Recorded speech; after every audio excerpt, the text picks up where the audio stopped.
And good evening, everyone, live from Everwise Freed Field here on the campus of Penn High School here in beautiful Osceola, Indiana.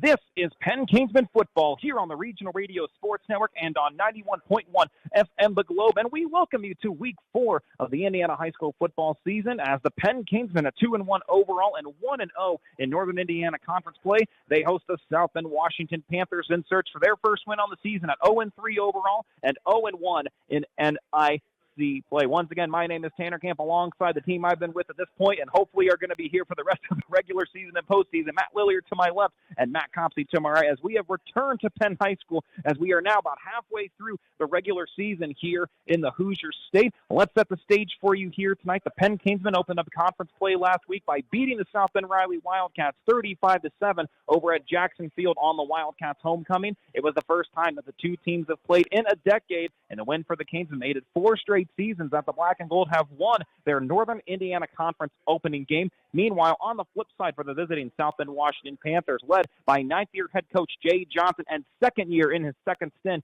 with Washington, they had a little bit of trouble producing some offense, and they just could not slow down the Elkhart Lions as they lose 69-0 in the road loss over at Rice Field. This will be the 32nd meeting all-time between the Panthers and the Kingsmen, with Penn leading the all-time series 30-1, and this is going to be the first time that these two teams have played since September 26th in 2014 when Penn won at Washington High School 42-19. That only win for the Panthers. You have to go all the way back to 1977, back on October 7th, when the Panthers won 21-3. That was actually at Jackson Field, and that team, which of course was led by head coach Robert Van Camp, would end up finishing 10-2 overall and end up winning the sectional title before falling to eventual 3A state champion Portage in the regional championship. And since then, the Kingsmen have won 29 straight matchups, and the first ever game between these two schools was back in 1976, and Riley would win that Penn would win that contest by a score of 13-9. High school football here on the Regional Radio Sports Network is presented by the Lilly Insurance Agency, your independent insurance agency on Lincoln Way West in Osceola. Harrison Sons Construction, Chris Neal State Farm Insurance on East Day Road in Mishawaka. Beef O'Brady's Good Food, Good Sports, located at the intersection of State Road 23 and Bittersweet in Granger. McDonald Physical Therapy on Hickory Road in South Bend. Clover Machinery Movers on Clover Road in Mishawaka. Ace Rental, where one call rents it all on Edison Road in Mishawaka. Guidance Wealth, our season sponsor of the Penn kicking team, located on Windsor Court in Elkhart. Zolman Tire, with locations in South Bend, Mishawaka, Granger, and Niles in Michigan, and on the web at zolmantire.com. The 2024 Indiana Football Digest. More information at indianafootballdigest.com. The Coaches Box, join Hall of Famer Paul Condrey Thursday nights from 6 to 7 p.m. Eastern Time, live from Beef O'Brady's in Granger. Cuban Networks, your technology advocate for security, communications, enterprising networks, and computer support. Eric Gunther State Farm Insurance for life, home, car insurance, and more on South Michigan Street in South Bend. Like a good neighbor, State Farm is there. The Beeler Law Office and Penn Grand Ray Beeler, offering her clients estate planning, probate administration, and bankruptcy, business, guardianship, and other family services on Lincoln Way West in Osceola. Flags International, providing Penn Kingsmen as well as international and sports flags on McKinley Highway in Osceola, and on the web at flagsinternational.com. The Ronald McDonald House Charities, providing comfort and care for sick and injured children all across Michiana. The website is rmhcmichiana.org. And Ivy Tech Community College, the goal isn't just graduation day, it's a better every day after. Let's take a 2-minute timeout. When we come back, we'll bring in Matt Lilliard and Matt Compsey as we break down the Kingsmen and the Panthers, as it's also as for game 2, round 2 here for NIC play, as the Penn Kingsmen looking to go 2-0, and for the South Bend Washington Panthers looking for their first win in conference play. Tanner Camp, Matt Lilliard, and Matt Compsey from here at Everwise Freed Field, back after this 2-minute timeout here on the Regional Radio Sports Network and 91.1 FM The Globe. For 30 years, the Lilliard Insurance Agency has been a proud sponsor of local sports in Michiana. The Lilliard Insurance Agency is an independent insurance provider which offers its customers auto, home, business, life, and health insurance. They are located at 410 Lincoln Way West in Osceola. For more information, the phone number is 574-674-0015, and their website is realvalueins.com. That's REALVALUEINS.com. Beef O'Brady's is a locally owned, family-operated restaurant designed for food and sports, featuring appetizers, wraps, pizzas, sandwiches, salads, and wings. Beef O'Brady's also broadcasts televised sporting events. The State Road 23 Granger location has carryout service and includes a party room and outside patio. More information is available on their website, beefobradys.com, or by calling 574-271-1415. Again, that's 574-271-1415. Beef O'Brady's. Good food, good sports. Live from Beef O'Brady's in Granger, it's the Coach's Box every Thursday night at 6 on 91.1 The Globe. Hosted by Indiana Hall of Fame broadcaster Paul Condry. The Coach's Box features in-depth interviews with high school and collegiate level athletes from all around the region. Get the inside scoop from coaches and get a good look at the behind-the-scenes world of Indiana athletics. Tune into the Coach's Box, once again live every Thursday at 6 on 91.1 The Globe. The 2024 Indiana Football Digest is now available for online order at indianafootballdigest.com. This year's digest is packed to the brim not only with stats and scores, but in-depth and detailed analysis on each Indiana High School Athletic Association team. It also features a section on Indiana collegiate football and quotes from coaches from all around the state, giving readers an inside look at Indiana high school football. The 2024 Indiana Football Digest is available online at indianafootballdigest.com. Welcome back here to Penn High School here on 91.1 FM The Globe and globeradio.org. Huge shout out to our board operator, Seth Kaufman, and the great staff, 91.1 The Globe, led, of course, by the one and only Jason Samuel, as we are here for week 4 here tonight as we bring in Matt Lillard. And Matt, as we first take a look at the Penn Canes, and they earned themselves a big bounce-back victory last week, winning against the Wildcats, obviously, after that tough loss in the backyard brawl to Mishawaka. And it just felt like, it's always a week-by-week improvement for some teams. And in that game, it also felt like that it was a play-by-play improvement on both sides of the ball. And, of course, really the big story was in the Gold Rush that both Malachi Evans and Tyler Stuck were not going to be able to play that game. So what does Coach Reardon do? He takes his receiver, hey, Jadon Parker, I need you to play this running back spot. And all he did was rush for nearly 150 yards for 3 scores. So tell you what, that was just a great job for the Canes of improving when they needed to. And they got themselves a good win against a very athletic Wildcat team. Completely agree, Tanner. It was a huge bounce-back win. It was convincing. 35-7 is a good score after a loss for sure. They did. They really got the run going last week. Jadon Parker showed up for that game for sure. And Cohen Wysong. We had a sophomore running back come into the game and put up 90 yards in the first half. And no one saw that coming. not to mention a really big game for the defense compared to the Mishawaka game. Thomas Wilson played a great game. Peyton Warner had a heck of a game. And Quinn Watson and Christian Bonner on both sides of the defensive line really stepped up. It was really close to a shutout and probably should have been. I know that the players and coaches would have definitely preferred that. But with all that said, still, gigantic win for the Kingsmen. They needed to get that momentum going again, and I think last week's game did it. Well, and then Matt Copsey, let's flip to the defensive side of the ball. And very similar to what Matt Lillard said, the defense seemed to improve, and we know the line, they've made some big plays throughout the course of the regular season, and they certainly did that. And really the players that we've seen stepping up, especially, I think Matt Lillard hit the nail on the head, and Christian Bonner and Quinn Watson on the ends there for the defense. And we know this. We know that Coach Reardon was formerly a defensive coordinator, and that has been a big factor for the Kingsmen this year. And so it seemed like that was a really big adjustment for the defense to step it up when they needed to last week. Well, what they mainly did was, Tanners, they took away the run. You saw Phoenix Clark get some runs later on in the ball game, and a couple of the other running backs do it as well. But for the most part, Penn controlled the line of scrimmage on both ends, on both sides of the field, something that they did not do in the Mishawaka game the previous week. I just thought it was a good all-around effort by the defense in the sense that they came out focused from the start and they took care of business. And then Matt Copsey will stick with you and flip now to the Southern Washington Panthers. They had 2 close games in the non-conference season. A tough loss against Hammond Central, 28-24, and then they played New Albany in a neutral site game in Sheridan, so that one of the most northern parts of the team in the state and one of the more southern part teams in the state didn't have to meet and make that long drive. But unfortunately, the offense couldn't go. And that Elkhart team is extremely tough, and Coach Curry doing a great job in his first year. But for the Panthers, they're just looking to put up a little bit more offense, more of an offensive type of fight here today against the Kingsmen. Well, last week it was one of those where if anything could go wrong for Washington, it went wrong. They turned the ball over 4 times. They had less than 50 yards of total offense. They just couldn't get anything going. And to Elkhart's credit, they took advantage of all the opportunities that were given to them. But this Washington team does have some experience. Gabe Weber, their quarterback, threw for over 1,500 yards last year.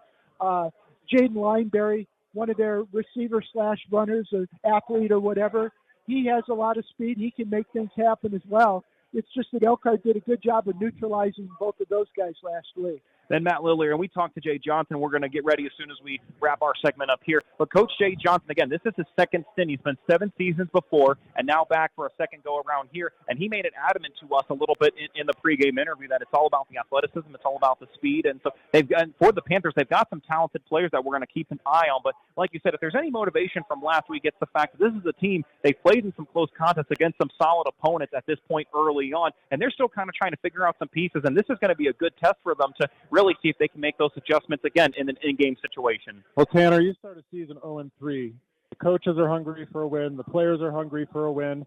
And they're led by a lot of seniors. I mean, on offense, they've got 6 seniors. On defense, they've got 6 seniors. Granted, they do have 7 players playing both ways.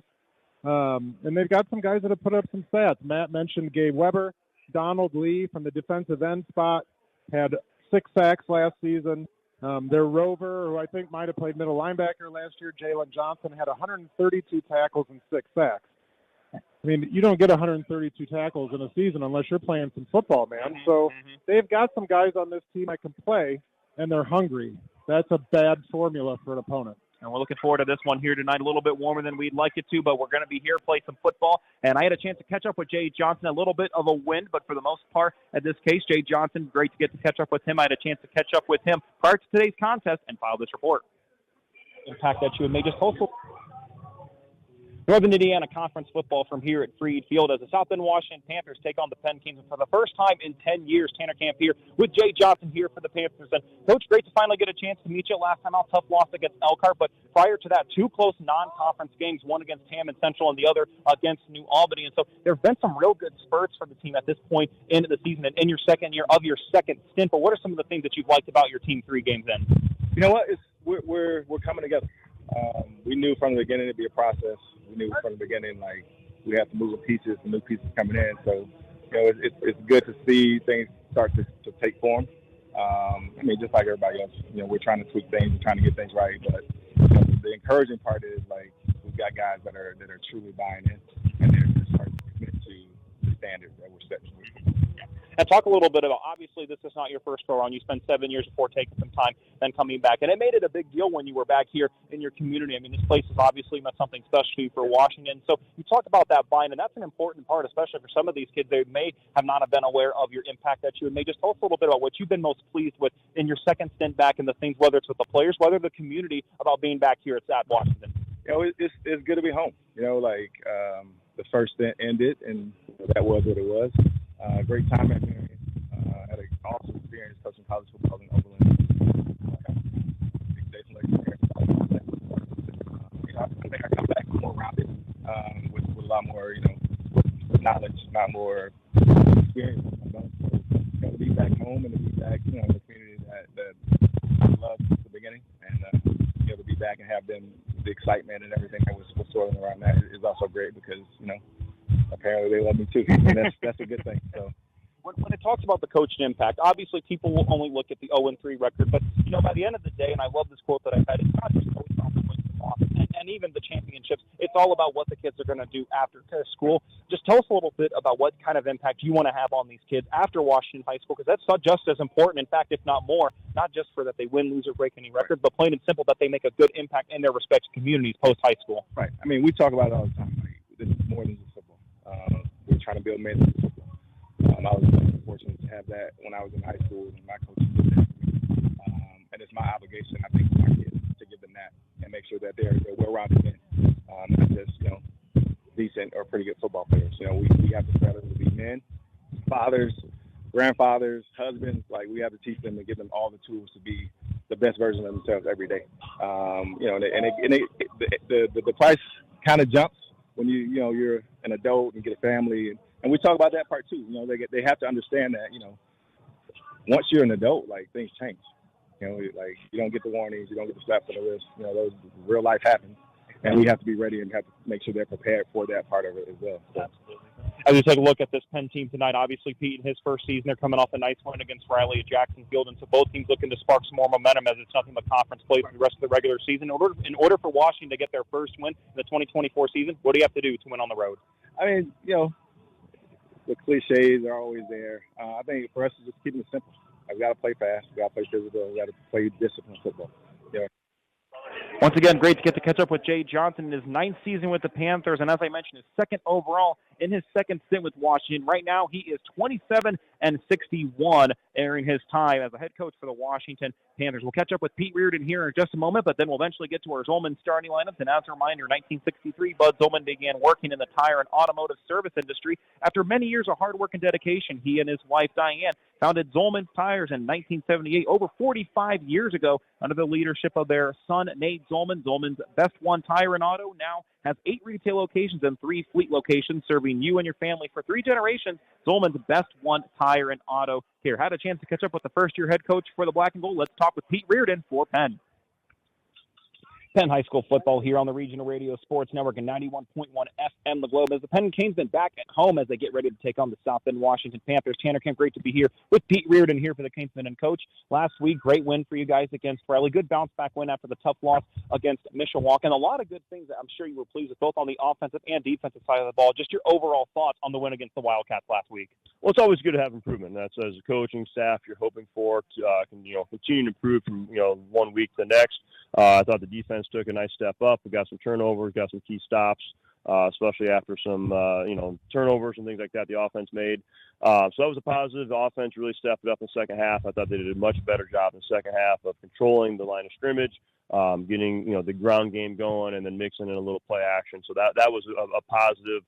So again, we're looking tonight for continue to improve, getting some guys opportunity to step up here and there. And just, guys more, some action to, like I said, continue to get better.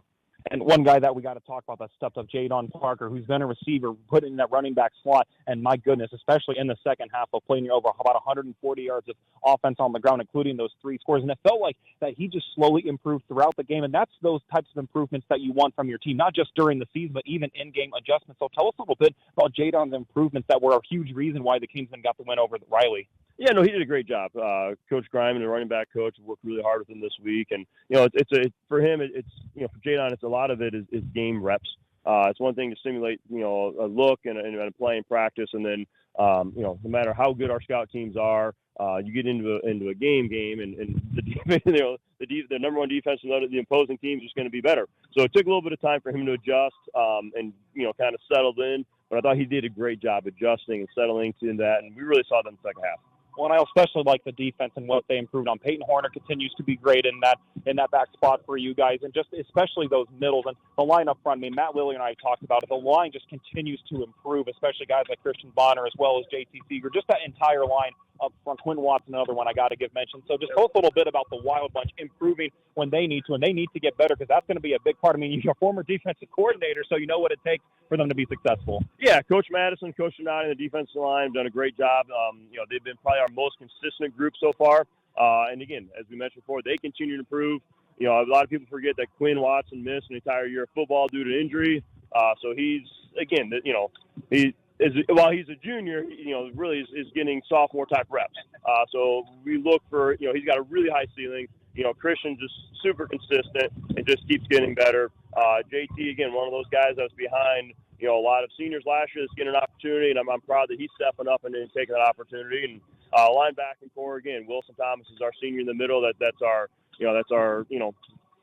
defensive play caller, if you will, and kind of the captain of the defense, and doing a great job. And again, same thing with Vinny Freeman. We continue to kind of move him to different positions, and from week to week, and ask him to do different things, and he's handled that really well. You mentioned Peyton Horner. He's done, he just plays the ball really, really well. But I was also really happy with Joey DePalma. Joey's done a great job of stepping into safety. He made a lot of tackles for us coming down last week without any miscues in cover. So those are really the things that we've been impressed with. All right, Coach, and plain and simple, first matchup for you guys against Washington in 10 years. It should be a good one here as you guys try to stay undefeated in NIC play. So plain and simple, offensively, defensively, what do you have to do to go 3-1? Well, again, offensively, we got to take care of the ball. We want to establish the ground game up front and take advantage of what they're going to give us in the back end. don't rely on the big play, but continue to move the ball up and down the field. Defensively, kind of the same thing, except opposite. Can't give up the big play, can't let them establish anything, and really want to get after it and cause some turnovers. That's Pete Reardon, head coach of the Penn Cavemen. Coach, always a pleasure. Great to be back here at Freed Field. Best of luck in Penn. Thanks, man. I appreciate it. Once again, you could hear that wind just near the end of that interview, and that is going to be a factor. We'll get you that here in just a moment. Of course, Pete Reardon, his first season at the helm of Penn football, graduated from South Bend St. Joe in 1996 and was a key starter on that 1995 state championship team that was 14-0 and led by head coach Frank Amato. He spent the last 20 years as an assistant coach and most recently as the defensive coordinator before being named the 7th head coach in Penn football history back on March 20th in 2024. And as I mentioned already, let's look at our Zolman Tire starting lineup here tonight. First for the Penn Canesmen on the offensive side of the ball, and the line up front, just one change as we normally see, but starting with the left tackle spot, it's going to be number 78, Gavin McGee. In the left guard spot, number 65, A.J. Needham. Handling the center duties, as he has all season long, number 59, Aiden Deal. The one spot it's going to be in that right tackle spot, and it's going to be number 51, Silas Rowe, the junior, who's going to get the start on that right tackle spot. And then the right guard is going to be Brody Brown at number 71. So once again, the Hogs up front for the Canesmen, McGee, Needham, Deal, Rowe, and Brown. The key receivers to keep an eye on, number 1, Tayshawn Bardo, one of the favorite targets, if not the favorite target for the Gold Rush at this point this season. Cohen Turner also out in that right receiver spot. Jeremiah Mitchell in the slot as well. At the tight end is going to be number 8, Cole Bennett, the 6'4", 255-pound junior. And getting the start in the running back spot, even though he is by technicality listed as a receiver, that's number 14, J. Don Parker. And handling the quarterback duties again, it's the 6'3", 190-pound senior in Kellen Watson. This is a Penn team that right now averaging 30 points per game, 219 rushing yards, 89 passing yards for a total of 308 total yards. And as we look at the defense for the South Bend Washington Panthers, the defensive coordinator for the Panthers is Bobby DeArmond, and up front it's going to be number 10, Antoine Kyle, number 55, Tristan McCall, number 51, Jaleel Neely, and number 9, Donald Lee. So the line up front, the two ends are going to be Kyle and Lee, and then in the middle is going to be McCall and Neely. The 3 linebackers in the middle will be number 7, Kelton Verse. Number 41 in the middle will be his brother. It will be Bryce Verse. It's also going to be number 50, David Ingram. That's in the middle for the linebacker spots for the Panthers. And then the backs here for the Panthers, number 14, Legend Sutton. Number 1, Nashawn Ward. Number 13, Jaden Johnson. And number 3, Jaden Lineberry. So once again, Sutton, Ward, Johnson, and Lineberry in the back. That's the Penn offense going against the Washington defense. Meanwhile, we're going to flip the card, and as we take a look for the offense here for the Panthers, it's going to be led in the middle by number 18, Gabe Weber, 5'11", 155-pound senior, and his feature back is going to be number 7, Kelton Verse, standing at 5'10" and 180 pounds. The line up front, number 57, Elijah Lax, in the left tackle spot and left end spot, and it's going to be Jaleel Neely in the just to the left of the center. Jaleel Neely, once again, at 51. David Ingram at the center spot, standing at 5'10", 175-pound senior, wearing jersey number 50. In the right guard spot, number 55, Tristan McCall. And number 10,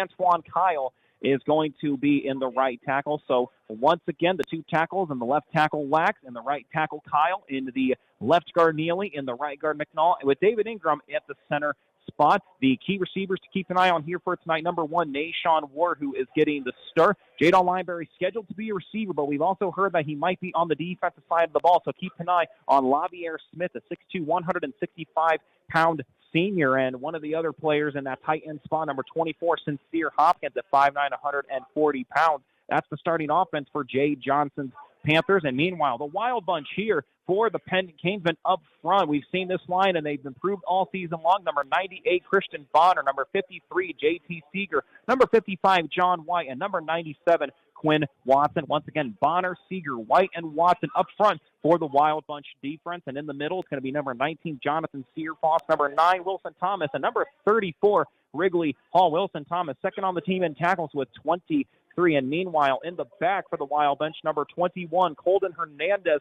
Number 7, Vinny Freeman, leading the way with 29 tackles here for the Wild Bunch. Number 23, Joey DePalma, and leading the way with 2 interceptions, number 2, Peyton Horner. So that is the Washington offense going against the Penn defense. And as we get ready to take a look, we have our Flags International Weather Report. Once again, huge thank you to Flags International for sponsoring for the Weather Report. And once again, as we mentioned with Flags International, it's presented They offer Penn Kingsman flags alongside different kinds of American and international flags, sports flags, and flagpole installations through their website, flagsinternational.com, and at the retail location at 10845 McKinley Highway in Osceola, Indiana at 46561. The phone number for Flags International, toll-free, 800-627-3524. And Matt, we got a lot of other games, and of course, at this point in the season, nothing but Northern Indiana Conference play, but a lot of other great games going on here in Week 4 of the regular season. Yeah, other games in the NIC tonight. Elkhart is over at Jackson Field taking on South Bend Riley. New Prairie is over at Everwise Schoolfield taking on Adams. The Holy War over at Bobatowski Field, St. Joe and Marion. In the Northern Lakes Conference, Concord with that big win over Mishawaka last week. They're over at Northridge. Northwood is at Steele Stadium taking on Mishawaka. Plymouth is at Goshen. And the Dick W. Trophy for Kosciuszko County, Warsaw, is over at Wawasee. In the Indiana Northern Conference, Jimtown is at Glen, LaVille is at Freeman, and Tippecanoe Valley is at Knox. And then in the Duneland Conference, Chesterton at LaPorte, Lake Central at Crown Point, Maryville at Portage, and Valparaiso at Michigan City. So as we get ready here, as the two teams are now back and on to the field here, for the South Bend Washington Panthers, they're going to be in the white uniforms with the white pants, the green numbering, also the green helmets as well with the white face mask. And they'll be on the far side here for the Washington Panthers. Meanwhile, of course, with the Penn Kingsmen, black uniforms, black pants, Kingsmen up top, number below with the numbering in white and the Kingsmen in gold. And for the Penn Kingsmen, of course, in those iconic gold helmets with Penn written right along the helmet in black as well. And once again, Everwise Freed Field, a north-south turf field, and we're in the home press box here. And you can see we have some splashes of shade going throughout the night as the sun will slowly go down. We already mentioned 84 degrees with the wind going from east to southeast at roughly 11 miles an hour. Our officials here for tonight, here for the Kingsmen, looks like it's going to be, Matt, you've got the list for our officials here tonight. Yeah, Jeremy Belko, Edward French, Mike Mislowski, William Phillips, and Frank Walls. So the two teams and the captains get ready to meet in the middle here tonight. Once again, first time that these two teams have played in 10 years, so back-to-back weeks that the Kingsmen have played an opponent for the first time in 10 years. And the Kingsmen looking to go 3-1 on the regular season. As next time up for both of these teams next week, Penn is going to be right back here as they take on the Mishawaka Marion Knights. And for South Bend Washington, they're going to be back at home as they take on the South Bend Riley Wildcats. So good games next week as well. And once again, huge thank you to Seth Kaufman over at 91.1 FM The Globe for keeping us on the air and making sure that the three of us stay out of trouble. And if there's any one of us three who needs to stay out, that is me. We're on my alma mater station, guys, so I got to be on my best behavior here tonight as the two teams now, they're going with the coin toss as we're getting our final details now here in play. As Matt, it looks like we at least know Penn won the toss and deferred, so Washington's going to get the ball to start the ball game. And, of course, one other programming note that we need to make mention of, or at least in terms of tonight's game, Dylan Dodaro, the Normer all-around kicker here for the Kingsmen. He is going to be not able to play in tonight's contest, so it's going to be number 99, Harris Stipp. And Matt Lillard, we saw some stretches where Stipp kind of got a couple reps and everything, and that's not a bad thing. He's not in completely unfamiliar territory, but he is going to get the start. And plain and simple, it's different when you come into a game later on until you realize, hey, you're going to get the start, and you're our number one kicker at this point. Yeah, it's a different preparation for getting your first start at any position in any sport, for that matter. And I apologize. Last week when he got some kicking duties at the end of the Riley game, we called him by the wrong name. So sorry about that, Mr. Stiff. We got you this game. Well, don't worry. We're going to get his name plenty of times with it, and we're looking forward to it. So once again, if it's your first time to Indiana high school football, it's going to be 4 12-minute quarters. And so once again, number 99, Harris Stipp, is going to kick this one from right to left. So the Washington Panthers will start off this first quarter going from left to right, and the Kingsmen will go from right to left. Once again, Harris Stipp, the 5'11", 218-pound junior, going to be kicking here tonight in replacement for Dylan Dodaro. And scheduled to be really the main kick returner is going to be number 3, Jaden Lineberry, and also number 5, Xavion Walker, as they're back right around the 10-yard line. Sunny day, a little warmer than I'm sure we've had from last week as we were just pushing a little above 60 or 65. So bit of a temperature change, but the kids are out there having some fun, and they're going to get ready to play some football here tonight. Well, it's warm, but it's not overbearing. It's not your overbearing. There's not a lot of humidity. The dew point is low, so it's the old adage, it's a dry heat, but you still need to make sure you stay hydrated. And so Stipp now ready to kick this one off. He's going to use the right foot here, takes a couple steps, and week 4 of the Indiana high school football season officially underway. And goodness, what a kick that time. That one ends up midway in the end zone, so that's going to be a touchback in that case. And I tell you what we've learned just from that one kick alone is that good kick from Stipp right there. Harris Stipp is a big kicker. He's got a big, strong leg. We saw it there on the kickoff. Big boy. Yeah, that thing sailed and literally landed midway into the end zone. That was a heck of a kickoff. And so as a reminder, for the Kingsman Special Teams, they're sponsored by Specialized Investment Team at Guidance Wealth. Build, Protect, Prosper on the web at Guidance Wealth for the Penn kickoffs as well as field goals and extra points throughout the course of this season. So now for the Panthers, getting this drive started, going to be number 18, Gabe Weber, the 5'11", 155-pound senior, looking to lead the way here for the Panthers. One receiver to the left, 3 to the right, Verse in the back right now. So now man in motion here is Walker. And so the handoff for Walker, trying to get to the outside, and he's going to run out of room, is maybe going to get maybe a little bit of space that time, but immediately met that time by the Kingsmen. Looks like Joey DePalma made the tackle on that play.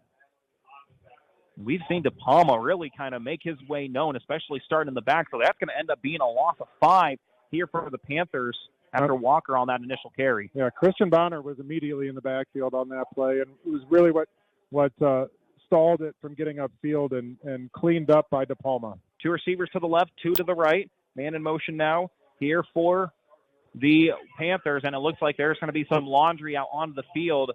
And based off the spot of the foul, we're going to take a look to see. Based off where we see this at, it's probably going to go against the Panthers, and that's exactly what it's going to be, a false start against the Panthers. So our first penalty comes here 37 seconds into the first quarter, and unfortunately all that does is going to push the Panthers back another 5 yards, making it 2nd and 19, ball close to the 10. I'm not going to lie, before the game started, I said a little prayer to myself to see less yellow flags.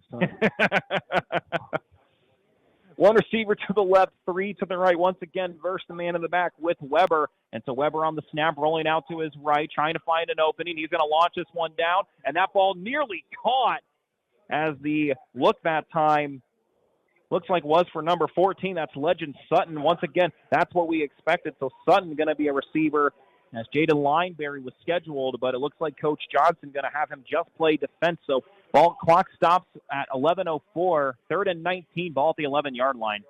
He was open there. I think he heard footsteps, though. Well, he probably had trouble seeing the ball. It just barely got over the outstretched arm of Vinnie Freeman. So one receiver to the left, 3 to the right. Once again, man in the back. And now that ball gets by Weber that time, and he's going to pick it up, and he's in the end zone, just going to try to get out of the end zone, and he is going to be swarmed by the Wild Bunch as he goes out of bounds after being pushed by J.T. Seeger. So the loss that time for the Panthers, and that is going to bring up a potential punt situation on 4th and long here. Yeah, great pursuit by J.T. Seeger on that play. He ran a long way to make that tackle going out of bounds. So making it 4th down and 21 to go. Coach Johnson is going to bring the punt team out. I was just going to say, he turned what could have been a safety or a touchdown, and granted it was -2, but you're giving your club a little bit of an opportunity now to kick the ball away. So it's going to be Peyton Horner. We're also going to see Joey DePalma now, the 2 back now here for the Kingsmen. They've had trouble with the snap, so watch this snap possibly here. So punting this one away, going to be number 3, Jaden Lineberry, inside of his own end zone, gets the snap, going to try to get a good kick on this one. This ball high, not very deep, going to be right around the 36-yard line, received by Horner now, and he's going to be bottled up immediately, but great field position to start off for the Kingsmen as that ball going to be spotted at the 25-yard line. And so Kellen Watson and company gets their first drive here at Everwise Freed Field, looking for 6 here as they get started, trying to get win number 2 in the Northern Indiana Conference play. Yeah, Coach Pete couldn't be asking for a better start to a game than this so far. I mean, a great defensive stop, 3 and out, really close to a safety, and then starting with unbelievable field position at the 25 going in. Look for Penn to strike quick right here. 28-yard punt, a 13-yard return. So one receiver to the left, 1 to the right. Once again, Parker in the back with Watson. And so now Watson on the handoff to Parker, tries to find the opening, works to his left, going to pick up a couple. and he stumbles his way close to the 15, but they're probably going to spot him back close to the 17-yard line. So pickup of 8 here for Parker, making it 2nd and 2, as the ball now going to be on the 18-yard line. Clock continues to tick. 1.5 minutes already gone by, so actually 2nd and 3, so a 7-yard pickup here for Parker.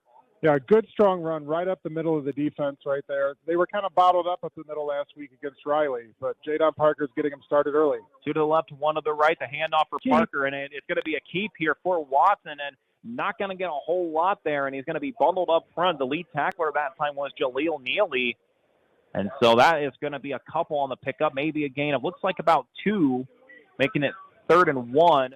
So a 2-yard pickup here for Kellen Watson here with over 2 minutes gone by. It's good to see Watson run with the ball early in the game here. We haven't seen him run the ball a whole lot since the first game of the season when he had almost 300 yards rushing the ball. But starting off early, keeping the ball in the fast guy's hands.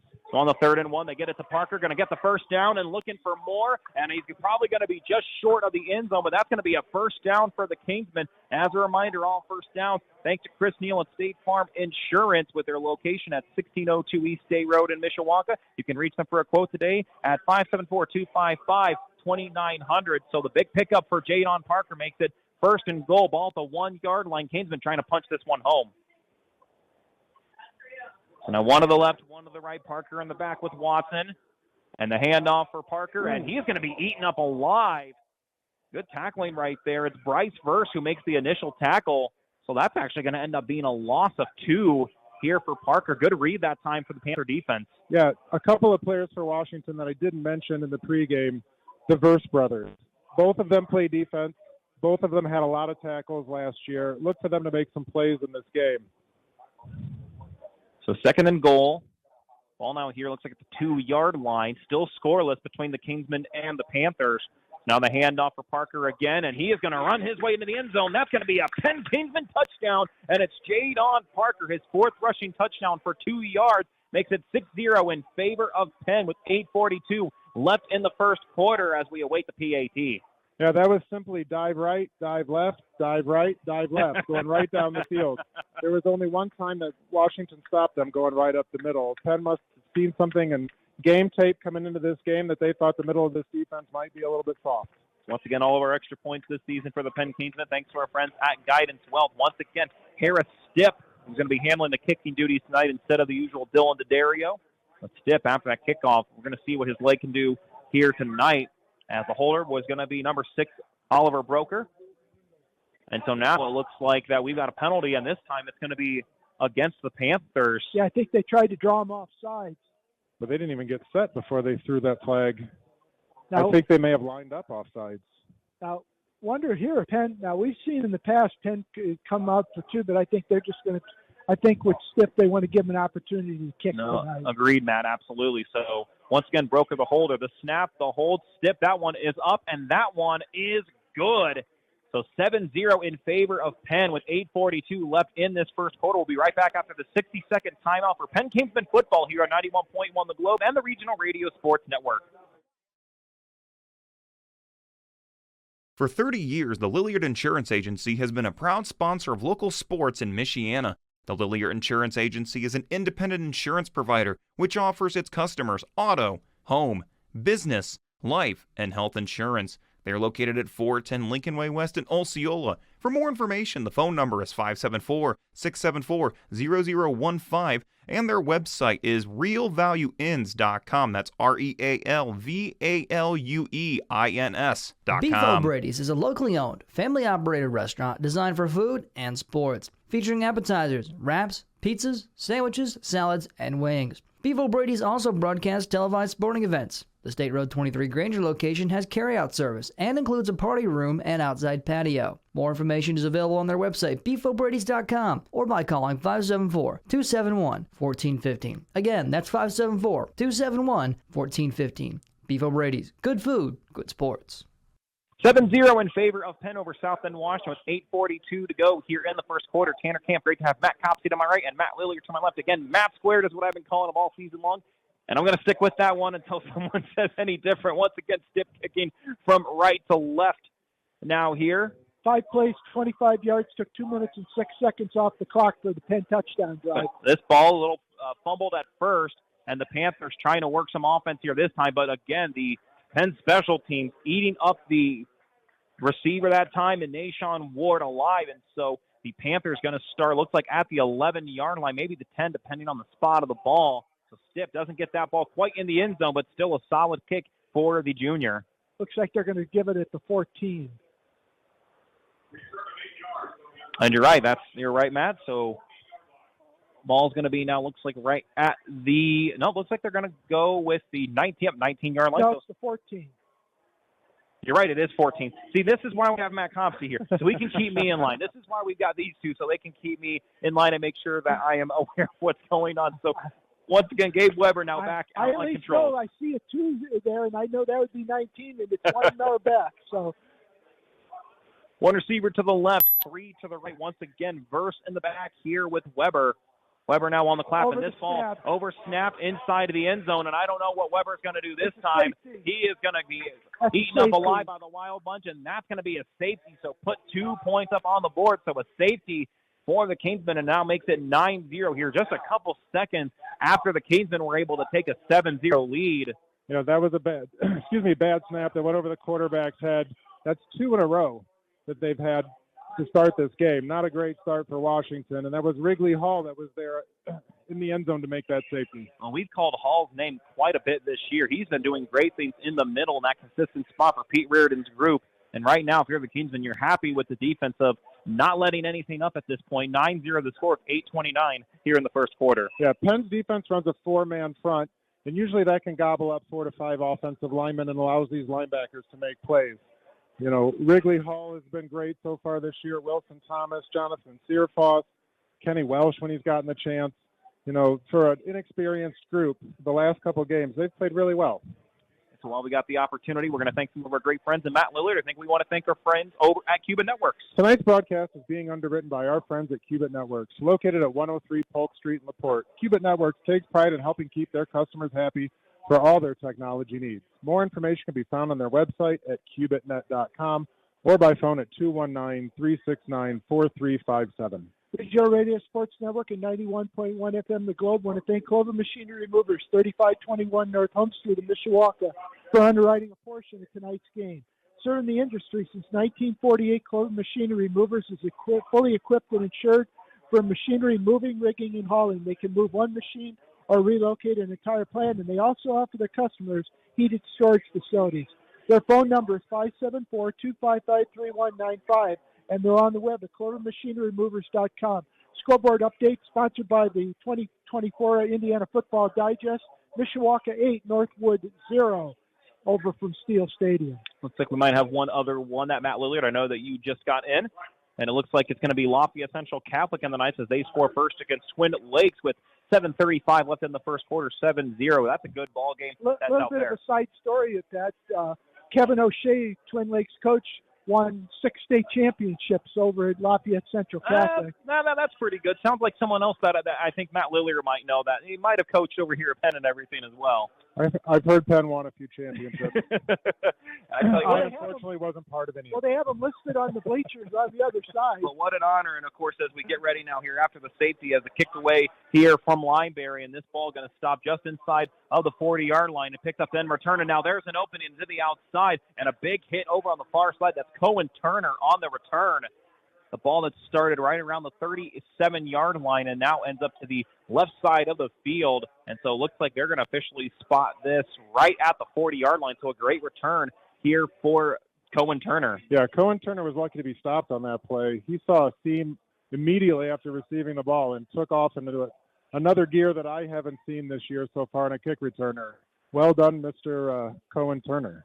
So the Gold Rush now immediately back out onto the field. They lead 9-0 with 8:22 left to go here in the first quarter here at Everwise Freed Field. And so Jadon Parker had the score to start things off. I see Malachi Evans in the back. Yes, backfield. And that was one of the great things we heard. It looks like Malachi Evans going to get a couple of touches throughout the course of today. Great to see him back as he was not able to play in the last game. So 2 to the left, 1 to the right, and Evans just plain and simple couldn't get a catch on that one. So clock stops at 8:18, making it 2nd and 10. Ball still at the 40-yard line. Yeah, that was a swing pass to the left side of the field. Malachi Evans was all by himself. The ball was just thrown behind him. Yeah. Tough to adjust to that, especially when you can't see what's in front of you. And believe me, those footsteps get really loud when you've got your back to the defense. They kind of threw it behind him a little bit. He should have let him a little farther inward. So one receiver to the left, one to the right. Once again, Evans now in the back here with Watson. And so now on the handoff here for Evans, works to the outside, gets by one, and is brought down close to the 30-yard line. On the initial tackle that time was Jaden Lineberry. And so ball is going to be spotted, looks like right at the 31-yard line. So a gain of 9 that time for Malachi Evans, making it 3rd and 1 with 8 minutes to go in the first quarter. Hey, Malachi Evans and Jadon Parker are going to make a nice 1-2 punch, and it's really a contrast of running style. You know, Malachi Evans is a big, strong runner. Jadon Parker's a quick, smaller back. It's going to be hard to adjust to these two guys. 2 to the left, 1 to the right. Evans in the back. Watson looking out to his left, finds Bardo. Bardo going to get enough for the first down, and he wants some more. Goes to the 15, to the 10, and he stays in play. I think he's going to be short of the touchdown. Spot him at the 1. Spot him at the 1, so a gain of 30 yards for Tayshawn Bardo. I mean, Matt Lillier, you and I talked about him earlier. He is going to be Watson's favorite target, and plays like that show why. That's another first down for the Kingsmen, thanks to Chris Neal at State Farm Insurance. Well, he's usually the best receiver on the field, and on that play, usually you call that tiptoeing down the sidelines, but he was taking big strides tiptoeing down the sidelines. That was impressive. Well, he was trying to see if he could dive into the end zone, but he kind of fell down at the 1. So high snap that time, and Watson able to save it, gives it off to Evans, and that's in for a Penn Kingsman touchdown, and it's Malachi Evans. He was out last week, and he immediately comes away with a rushing touchdown. 7:25 left in the first quarter, 15-0 in favor of Penn as we get ready for the point after touchdown, thanks to our friends over at Guidance Wealth. Yeah, Malachi Evans is a big, strong back, as I mentioned. He was met at the line of scrimmage with one tackler, and it isn't going to be one tackler that's going to bring him down at the 1-yard line. That's almost a guaranteed touchdown. Once again, the Kingsmen Special Teams are sponsored by the specialized investment team at Guidance Wealth. Build, protect, prosper on the web at guidancewealth.com. The snap, the kick, and this one is up, and it is good. Harris still 2 for 2 in terms of point after touchdowns, and that makes it 16-0 with 7:25 left in the first quarter. We'll take a 60-second timeout and come back. Penn leads early on in this contest. Back after 60 here on 91.1 The Globe and the Regional Radio Sports Network.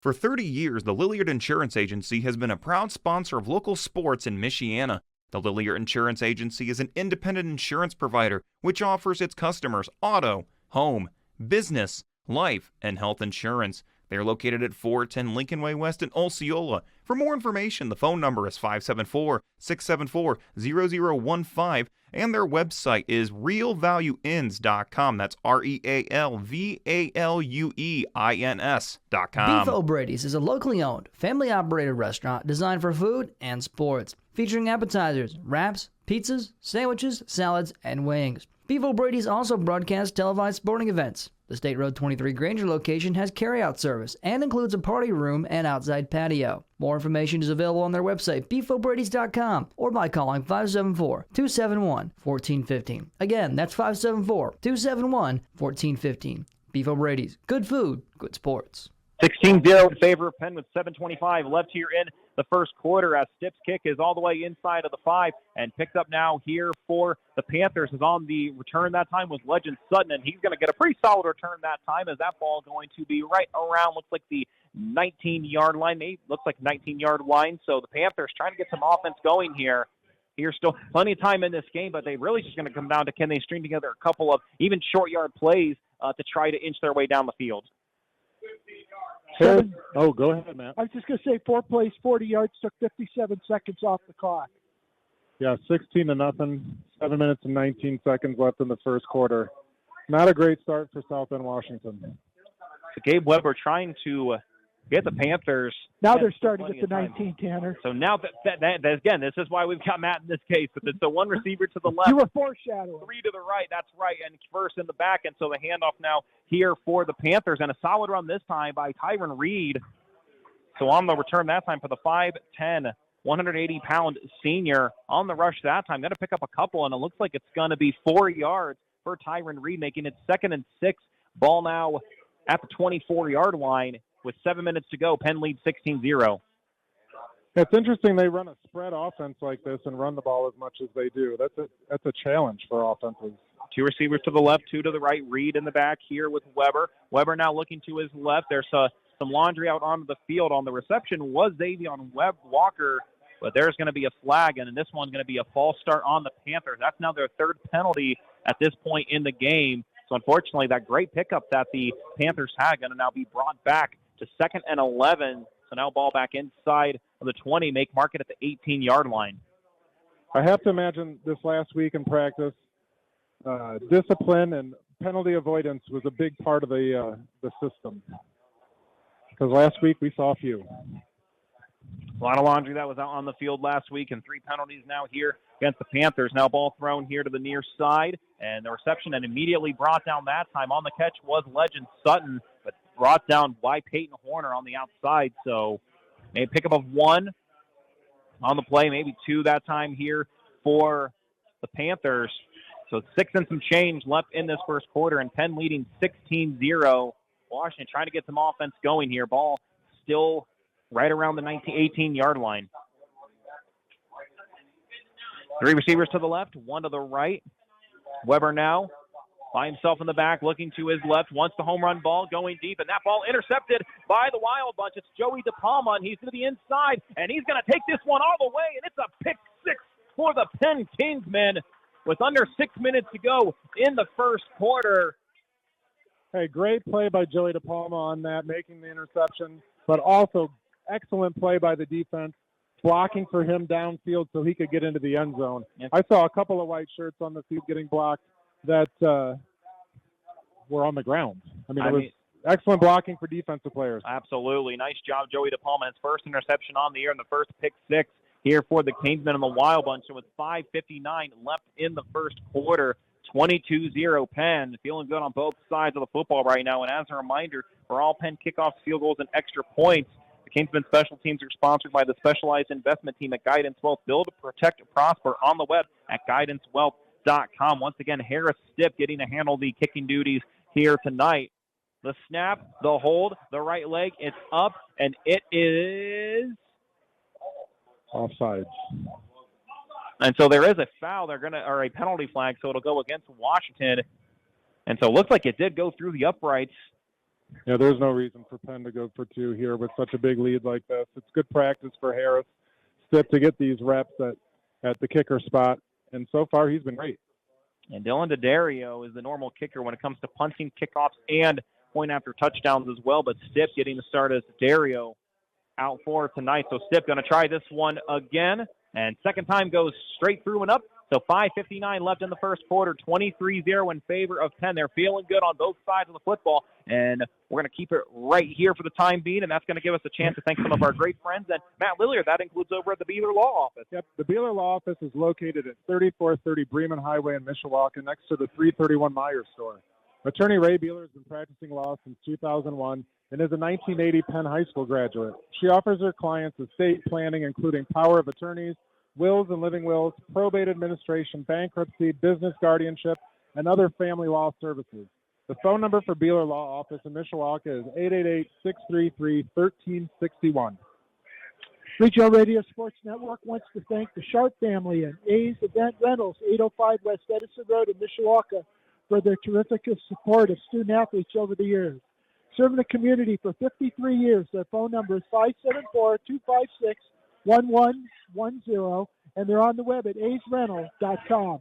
Any Penn Kingsmen first downs throughout the course of tonight are brought to you by Chris Neal State Farm Insurance with their location at 1602 East State Road in Mishawaka. You can reach them for a quote today at 574-255-2900. And so kicking once again from right to left, Harris Stipp set to return now here for the Panthers. Scheduled for here is going to be number 3, Jaden Lineberry, and number 5, Xavion Walker.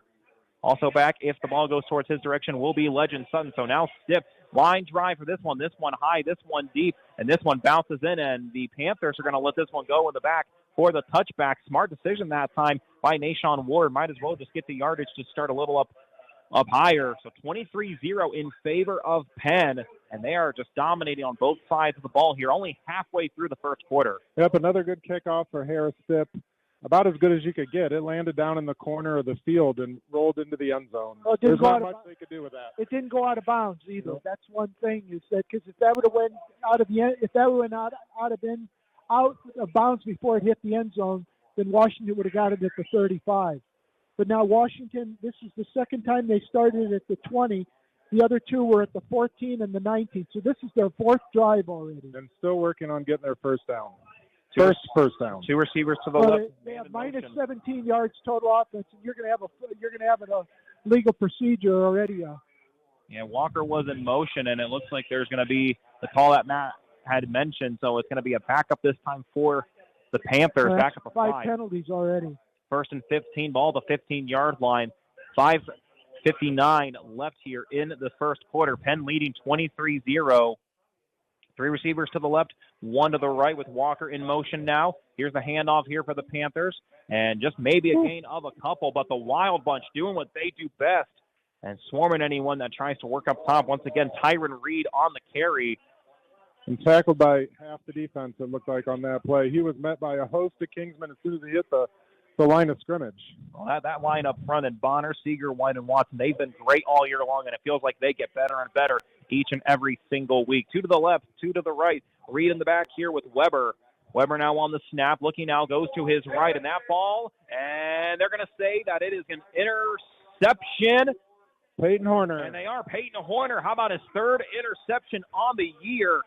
And so that's going to be the 2nd interception for the Wild Bunch here tonight. And so once again, great field position here for Penn.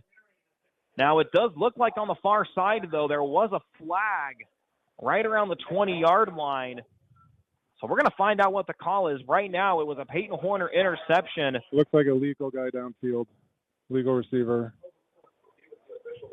And so we're going to get the official word here. Once again, right now, Peyton Horner with his 3rd interception on the season, first one here tonight. And that's what the case is going to be. It's going to be an illegal procedure. It's going to be, the penalty is going to be declined. And so Penn going to start with great field position once again. Ball's going to be right at the 20-yard line with 5:25 left in the first quarter of play. Yeah, easy decision for Coach Pete on that penalty. Obviously, you decline that because the ball's going the other way. So Kellen Watson and company now back out onto the field, and they're feeling good right now, especially with how the defense is playing. Yeah, I have a feeling we're going to get to see some reserve players in this game. So right now, 1 receiver to the left, 2 to the right, as the Panther defense making sure that they are organized here. Right now, Jadon Bardo is out and on the field for the running back spot. Once again, we've seen Malachi Evans, including the score. Great to see him back. And Matt Lillard, we certainly hope that he can continue to get some more reps, and that's what Coach Reardon was very adamant about, and that he's going to be able to get more touches. Phoenix Clark with a two-run homer. It's Riley 2, Elkhart nothing.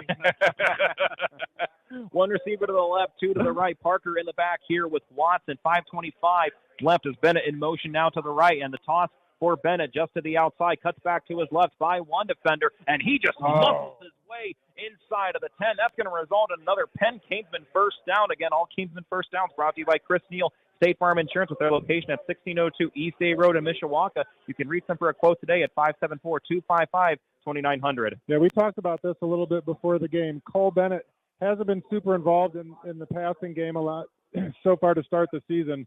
It's nice to see him going early. So after the 13-yard pickup for Bennett, who muscled his way to get the first down, it's now 1st and goal. Ball at the 7-yard line. 1 to the left, 2 to the right. Once again, Parker in the back here with Watson, and Parker to the outside, and he's going to get himself maybe 1 or 2 on the carry with Kelton Verse on the initial tackle. Yeah, Cole Bennett was trapping the tackle on that play. I think it was designed to go more up the middle, and Jadon Parker bounced it a little bit outside. Still a nice gain for the Kingsmen. Pick up 2 there for Parker. 4.5 minutes left in the first quarter. Penn already leads 23-0, and they're looking to score to potentially get themselves to 30 with 6 and the PAT. Two receivers to the left, 1 to the right. Bardo now in motion. And so it looks like now another receiver as well as Bardo now going to go to the outside. Call timeout. And so it looks like Coach Reardon is going to call a timeout. So clock continues to tick right now. Looked like there was a little bit of confusion between Tayshawn Bardo and Cohen Turner on which side of the field each one of them were supposed to be on. So that gives us a chance to thank some more of our great friends. Our coverage of Penn High School sports on the Regional Radio Sports Network is presented by our friends at Harrison Sons Construction. For over a decade, Harrison Sons Construction have offered full-service remodeling and construction. Projects include kitchen, bathroom, and interior home remodeling. In addition, Harrison Sons Construction also offers roofing, siding, and interior and exterior painting. For more information on the services of Harrison Sons Construction, the phone number is 574-514-2104. And we also want to thank some more of our great friends, and that includes over at McDonald Physical Therapy and Sports Rehabilitation Center with 2 locations at 1005 Hickory Road in South Bend and in St. Liam Hall on the campus of Notre Dame. Offers physical therapy treatments including Alter-G, treadmill, blood flow restriction, and water therapy. McDonald Physical Therapy and Sports Rehabilitation Center's phone number is 574-233-5754, and they are on the web at mcdonaldpt.com. Second and goal, ball at the 5-yard line. Clock stopped with 4 minutes and 6 seconds. So now Watson in the back looking, and he's got to get rid of this one quick. And nice coverage that time here for the Panthers, and putting some pressure on Watson that time was number 20, James Moore. So now third and goal, and Matt Lillard. That's a good win for the defense that time of putting Watson under pressure. That was a good win for Washington's defense there. Their defensive line had great penetration almost immediately on that play, and Kellen Watson was lucky to get rid of the ball. And so 4 minutes and 2 seconds left here in the first quarter. Penn leading 23-0. Third and goal, ball at the 5-yard line. No receivers to the left with 2 to the right, and Evans now in the back. Also Parker now in a potential receiver spot. So now Watson rolling out, finds the receiver, and that's going to be Parker, and in. He's done it on the ground. He does it through the air. A 5-yard reception and a touchdown for Jadon Parker. 29-0, 3:57 left in the first quarter, pending the PAT. Yeah, that looked like Patrick Mahomes and Travis Kelce right there. It was a rollout to the right. Jadon Parker kind of slipped behind the offensive line there, running down across the field, kind of parallel with Kellen Watson. It was an easy pitch and catch for Kellen to Parker there, and a really nice run into the end zone by Parker. Yeah, just overall great sequence that time. And on third down, calm, cool, and collected here for the Penn Canesmen as we get ready here for the Penn PAT. Once again, thanks to Guidance Well for sponsoring all of the kickoff duties. Here's Stipp. It's up, and it is good. 30-0 in favor of Penn with 3:57 left here in the first quarter. We'll take a 60-second timeout for the Penn kickoff right here on 91.1 FM The Globe and the Regional Radio Sports Network. Your home for Penn Canesmen football. For 30 years, the Lilliard Insurance Agency has been a proud sponsor of local sports in Michiana. The Lilliard Insurance Agency is an independent insurance provider which offers its customers auto, home, business, life, and health insurance. They are located at 410 Lincoln Way West in Osceola. For more information, the phone number is 574-674-0015, and their website is realvalueins.com. That's REALVALUEINS.com. Live in Beef O'Brady's and Granger, it's the Coach's Box every Thursday night at 6 on 91.1 The Globe, hosted by Indiana Hall of Fame broadcaster Paul Condry. The Coach's Box features in-depth interviews with high school and collegiate level athletes from all around the region. Get the inside scoop from coaches and get a good look at the behind-the-scenes world of Indiana athletics. Tune into the Coach's Box, once again live every Thursday at 6 on 91.1 The Globe. Harris Stipp ready to kick this one off here. Tanner Camp, Matt Copsey, Matt Lilley, great you could join us for Week 4 of Penn High School football. We'll be with you all season long for the regular season and postseason here on 91.1 FM The Globe and the Regional Radio Sports Network. As Stipp ready to kick from right to left. Once again, back for the Panthers here to return is going to be Sutton, Ward, as well as Lineberry. And Matt Copsey, you've got our scoring summary on that drive. 4 plays, 20 yards, took a minute and 28 seconds off the clock. Stipp on the line drive punt, and this ball going to bounce into the end zone. Tell you what, if you're Pete Reardon, you're very pleased. Again, 2 reliable kickers. I mean, D'Addario has very clearly proven how strong his leg is, and Stipp doing the same thing. They have definitely put some good offseason work in, and for Stipp right now, showing that out on the field. Yeah, it's comfort for Coach Pete to be able to have 2 kickers on the same team that can do similar things. You don't see that very often, and Penn's lucky to have it. So ball's going to start once again at the 20-yard line. And for the Panthers, just again trying to find some offense here. But the story is the line up front and in the middle, and especially Peyton Horner. They are just giving the Panthers all types of trouble. That's what the Wild Bunch wants to try to do. 3:57 here in the first quarter, 30-0 in favor of Penn over South Bend, Washington. Looks like 4 receivers to the left, 1 to the right. And now here is a handoff, and that goes straight to the quarterback. Looks like there's some laundry on the field. Yeah, Washington, half their team wasn't set when that ball was snapped. And one thing to keep in mind is that was not Gabe Weber at that time. That actually was number 12, and Eli Young. So there is a flag here on the play. Now, if it was prior to the snap, then it's a dead ball. But if they didn't, the Penn could decline it. The clock currently stopped at 3 minutes and 54 seconds. Looks like Penn declined the penalty. And so Penn will decline the penalty.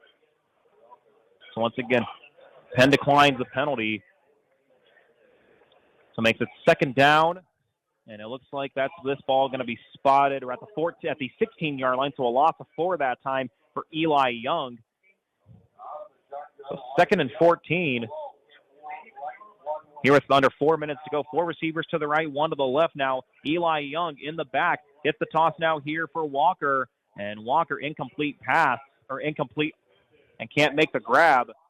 So, by the way, Eli Young, the 5'10", 175-pound quarterback on the incomplete pass, makes it 3rd and 14. Ball to 16-yard line with 3:40 left in the quarter. Yeah, so far, Washington's passing game is all behind the line of scrimmage. They're not getting enough time to get the ball downfield. Penn's pass rush so far in this game has been excellent. So 3rd down and 14 yards for the Panthers to get the first ball to 16-yard line. 2 on the left, 2 on the right. In the back here for Reed. Reed on the handoff, sneaks by one defender, trying to get by another, but hard to get by Vinny Freeman that time. That's the reason like that why he's leading the team in tackles. And so I'll take Vinny Freeman against anybody in the NIC in space. I think that's a good bet.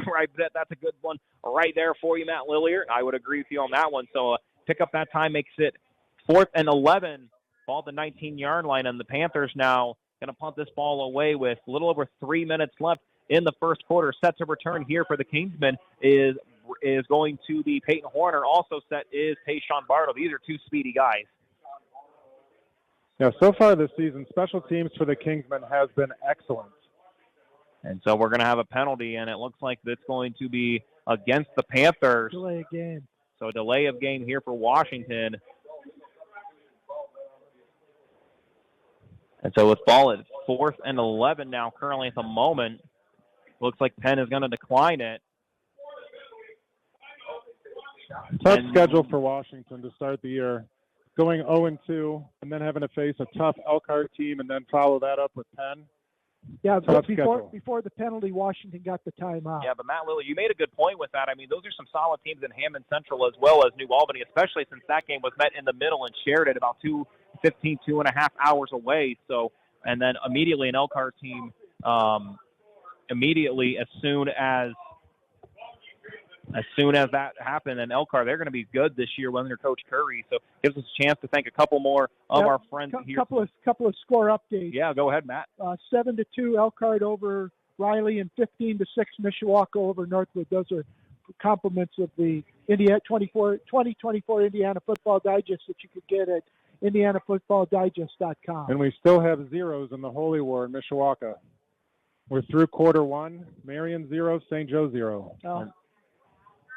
That's at least 5 straight quarters that the St. Joe defense has held scoreless. Yeah, impressive game for them last week against New Prairie. Yeah, they held a New Prairie team that was averaging over 300 to 150 total yards. So now on the punt here for Eli Young. Gets the snap, gets a hold on this one. It's a line drive punt. And so Horner now going to get a hold of this one. Stiffs arm one defender and going to work his way close to the 40. Ball is going to look like it's going to be right around the 42-yard line. So Peyton Horner with about an 8-yard run that time after as that ball with the line drive took a little bit of time before the Kingsmen were able to get a good clean look on that one. And so gives us a chance to thank some more of our great friends real quick, and that includes at Ivy Tech Community College. Ivy Tech programs are made to prepare students for great careers in high-paying, high-demand jobs. In fact, Ivy Tech students earn more on average with a 2-year degree. Find the program meant for advancing you towards your career quickly, and affordably.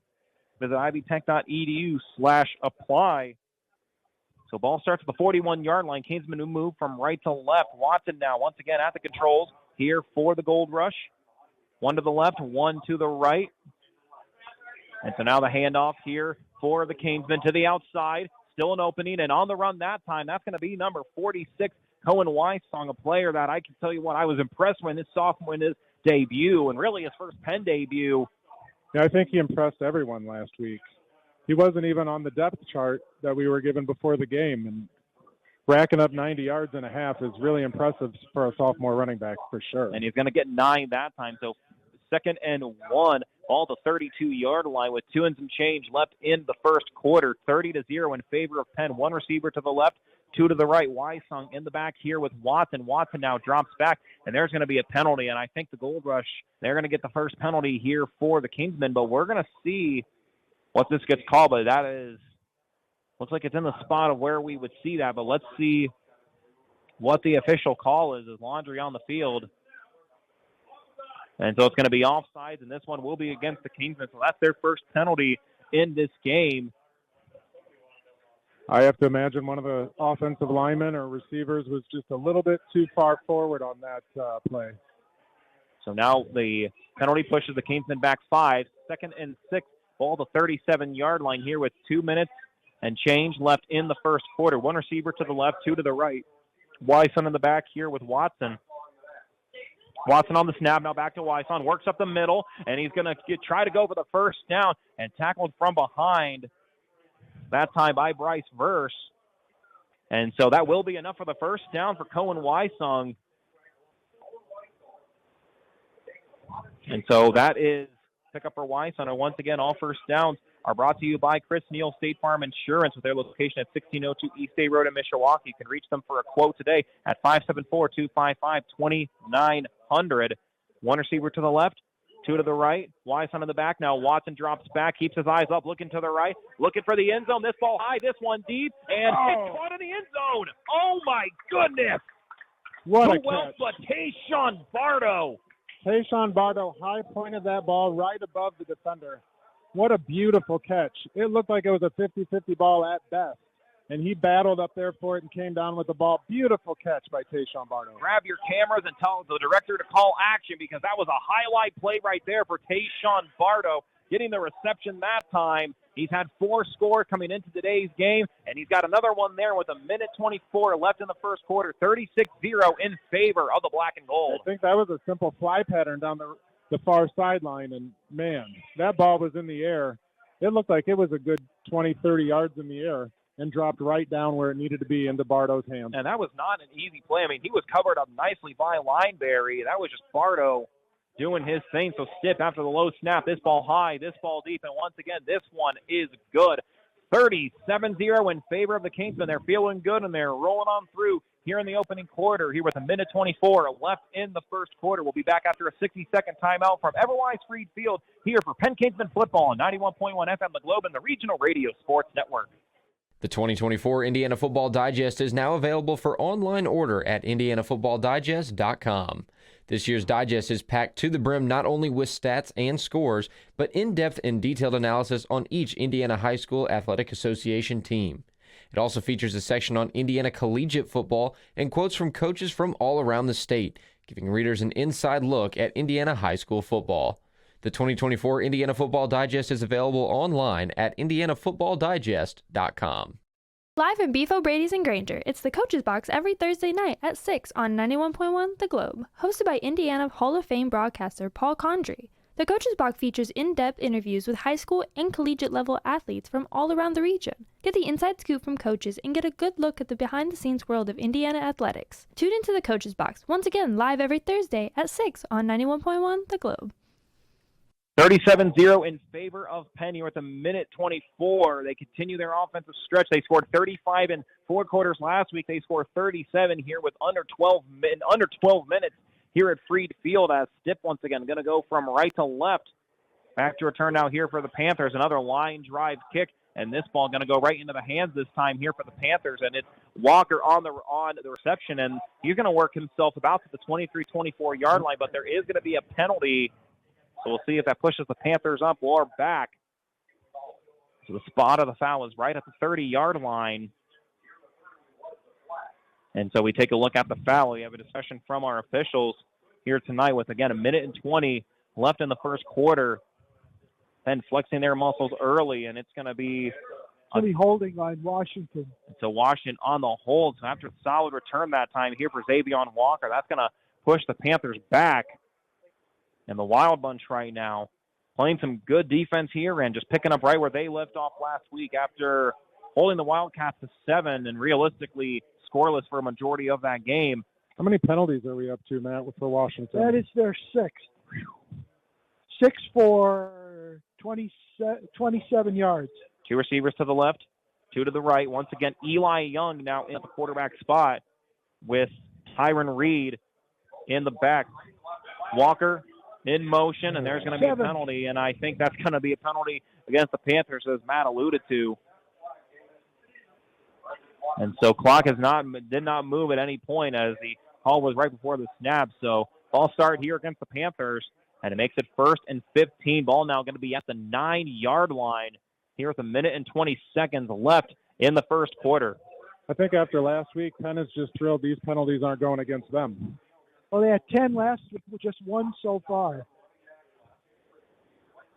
Knock on wood. 2 receivers to the left, 1 to the right with Walker in motion. Now the toss for Walker, and just over the hands that time. And Eli Young just a little too much. Not a bad play design that time, but just a little too high on the pass. 2nd and 15, ball still at the 9-yard line. Clock stopped at 1 minute and 18. One thing they need to be careful with those is that those are very close to laterals, which means if that's thrown behind them, that's a live ball. Yeah, Christian Bonner broke up that play. He had good penetration there, and the quarterback had to throw the ball over him. Hard to make a throw to a guy that was just marginally open in that situation. 2 receivers on the left, 2 on the right. Reed in the back here with Young. Eli Young now looking up, going to keep this one for himself. Breaks by one defender, breaks by another, but swarmed and eaten alive that time by the Wild Bunch. Maddox Reynolds came in with a huge hit on that play. A guy's name who we haven't been able to call this year so far, but great hit by Maddox Reynolds. Yeah, Maddox Reynolds, the 5'11", 217-pound senior, making some good plays while he's getting the opportunity here. Ball now still at the 9-yard line, 3rd and 15 with 50 seconds left on the clock, and they're currently 16 now on the play clock, so this could be the final play here in the first quarter. So now Young drops back, throws this one deep, this one high, and this one almost caught by Lavier Smith, and that is going to be an incomplete pass. That's not a bad look. That's a good job defensively for the Kingsmen. So clock now stops with 35 seconds left, 4th and 15. And the Panthers going to try to get this one away, as you got to expect a punt here. Matt Washington's about to get their first down. Yes. But via penalty, but it's still a first down. The passer. And so there's going to be roughing the passer. It wasn't a bad look for Young. They actually had some good spiral to it and gave Walker a chance, or gave Lavier Smith a chance. But after the penalty for the Kingsmen, their second one here in the quarter. Well, they were backed up against the end zone there. I can tell you every one of those Penn defensive front players really were begging for a safety. They wanted that shot at that play, and sometimes you get a little excited and hit a guy late or in the wrong spot. 37-0 in favor of Penn. 3 to the left, 1 to the right now here for Young on the handoff, and eaten alive after the handoff and making the initial tackle. Once again, number 95 in Maddox Reynolds. The handoff was for Tyron Reed, and he was eaten alive up front. And with 20 seconds to go in the quarter, you got to think the Panthers might just let the play clock or the game clock run out. Hey, Maddox Reynolds making the most of the time he's getting out there. 2 impressive plays in just this series by the senior. So with 5 seconds left, looks like the Panthers setting up. It looks like not going to try to run a play here at this point, so we are going to end the first quarter. Penn comes out in dominating fashion. They lead over the South Bend Washington Panthers 37-0 at the end of the first 12. Tanner Camp, Matt Compsey, and Matt Lillier will be right back after this quick 60-second timeout for the second quarter of Northern Indiana Conference play, and you are tuned into Penn Kingsman football here on 91.1 FM The Globe and the Regional Radio Sports Network. Did you know there's a place right here in Michiana that provides comfort and care for families of sick or injured children? Ronald McDonald House Charities of Michiana gives families everything they need, whether it's a hot shower, a comfortable bed, or a home-cooked meal. This allows parents to truly prioritize the health and well-being of their child. Because of people in this community just like you, RMHC Michiana provides their services at zero cost to the families. Find out how you can volunteer or donate to rmhcmichiana.org. The 2024 Indiana Football Digest is now available for online order at indianafootballdigest.com. This year's digest is packed to the brim not only with stats and scores, but in-depth and detailed analysis on each Indiana High School Athletic Association team. It also features a section on Indiana collegiate football and quotes from coaches from all around the state, giving readers an inside look at Indiana high school football. The 2024 Indiana Football Digest is available online at indianafootballdigest.com. 37-0 in favor of the Penn Kingsmen as we're here in the second quarter, and that's thanks to our friend Eric Gunther at State Farm Insurance for sponsoring the second quarter. The Washington Panthers now going to move from right to left, and the Kingsmen from left to right. And with a 3rd and 14 ball now at the 20-yard line, 4 receivers to the left, 1 to the right, so empty backfield now here for Eli Young. So 5 up front now here on the offensive line as Young now ready for the snap. And he looks to his left, going to toss this one now here to Walker, and that ball just over, so an incomplete pass here for Young. A little bit of frustration here for Young, once again for the 5'10 junior. So 3rd and 14 now, only 3 seconds off the game clock, ball at the 20-yard line. Yeah, they're consistently running a bubble screen to the slot receiver, and it's just not working so far. I'm surprised they keep going to it. So once again, 3rd and 14, ball at the 20. 3 receivers on the left, 1 to the right. Tyron Reed, the feature back here with Eli Young as the Wild Bunch looking for another stop. Young on the handoff, and now he's going to toss this one to Walker to the outside. And he's going to break by 1 defender, work his way. He's got a couple blockers, and he's going to try to find an open space. And running out of real estate, tries to juke back, but eventually pushed out of bounds. But 2 pieces of laundry, a.k.a. the 2 flags, now out onto the field. Yep, they're going to get Vinny Freeman on a face mask penalty, and then they're going to get a block in the back on the other side of the field. So if that's the case, and those should offset. They'll replay the down. So they'll replay the down. And so we'll take a look now to make sure. But I tell you what, when either of these 2 guys says that, I have a great confidence in this case. So we'll get the official ruling here in just a moment. Once again, 1 flag to the near side. That's inside the 15 and 1 to the outside. It wasn't a bad face mask penalty. He was reaching to make the tackle, and sometimes, while you're reaching, that face mask is the first thing your hand finds. And so as alluded to, it's going to be offsetting penalty, so it'll be 3rd and 14. Clock continues to roll on here. Ball at the 20-yard line. 4 receivers to the left, 1 to the right. Young in the back all by himself looking, and he tries to throw. Ball is now loose, and they're going to say that that's a fumble, and Freeman going to pick this up and run into the end zone. But I think that's going to be an incomplete pass, and that is the case. They're going to say that it was an incomplete pass. Well, we don't have the luxury of replay, and neither do the referees. So that could have been an empty hand coming forward or not. It's hard to tell. It looked like it might have been, but, at 37-0, I think they're going to give the benefit of the doubt to Washington at this point. So 4th and 14, ball at the 20-yard line. So Eli Young now looks like scheduled to be the punter here. Back to return this for the Kingsmen. Going to be Peyton Horner and Tayshawn Bardo as they are hovering right at the 45-yard line. It's either going to be a delay or Washington's going to call a timeout. And based off what we see, it looks like it is going to be a timeout taken by Washington. So that's their second timeout used in this first half. So they'll have 1 more remaining for the rest of the second quarter. And so both teams have used at least 1 timeout. Penn's got 2 remaining, and Washington's got 1. And it gives us a chance to thank some more of our great friends, including at Clover Machinery Movers. Regional Radio Sports Network and 91.1 FM The Globe. I want to thank Clover Machinery Movers, 3521 North Home Street in Mishawaka, for underwriting a portion of tonight's game. Serving the industry since 1948, Clover Machinery Movers is fully equipped and insured for machinery, moving, rigging, and hauling. They can move 1 machine or relocate an entire plant, and they also offer their customers heated storage facilities. Their phone number is 574-255-3195, and they're on the web at clovermachinerymovers.com. 11:36 left in the second quarter. Penn 37, South Bend, Washington 0. Marion leads 7-0, by the way, over St. Joe. And so the Holy War over at Bob Boltolski Field as the Knights looking to beat the Huskies in the Holy War. And so high snap. Young gets a hold of this one. Pretty good punt. That's going to end up taking a bounce and going to be right at the 50. And so fair catch signal looks like that time. And so ball is going to be spotted, looks like at the 47-yard line. So that was a good punt for Eli Young, though. So the Kingsmen not as close as they have been at this point in the contest. This is the first time Penn is starting in their territory tonight.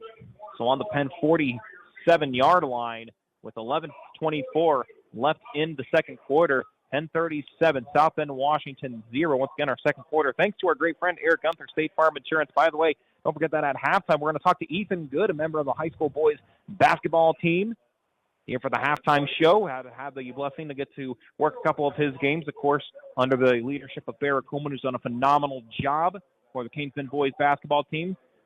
So the Penn Kingsmen, the Gold Rush, back and out on the field. Kellen Watson still at the controls right now. One receiver to the left, two to the right. Evans in the back. He's in motion now. Watson drops back. He's going to look for Evans, and that's going to be an incomplete pass.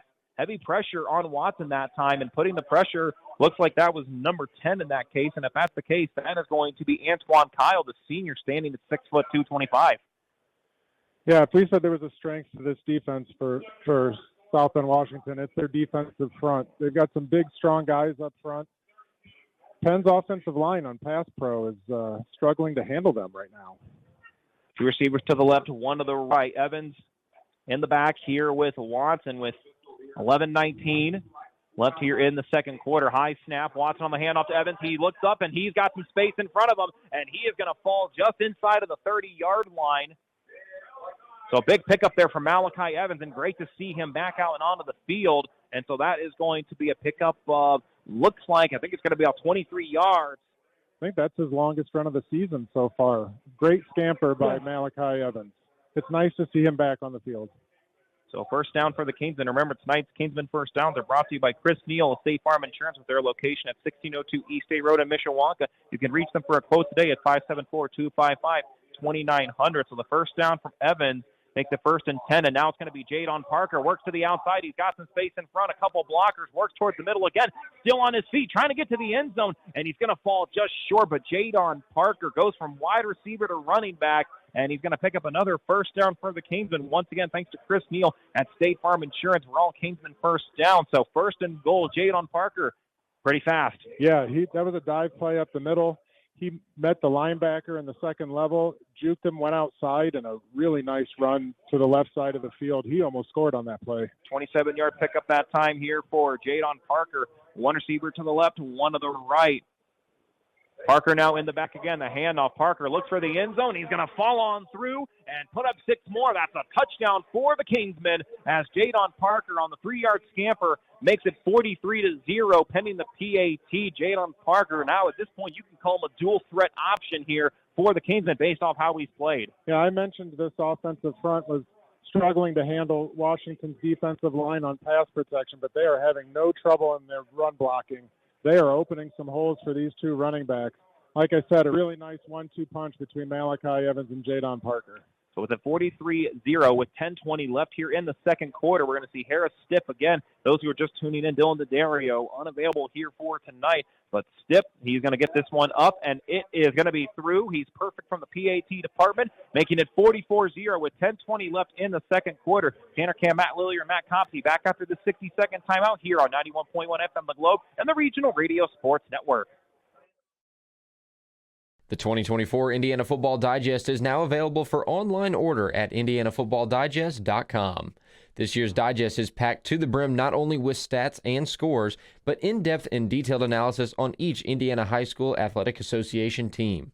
It also features a section on Indiana collegiate football and quotes from coaches from all around the state, giving readers an inside look at Indiana high school football.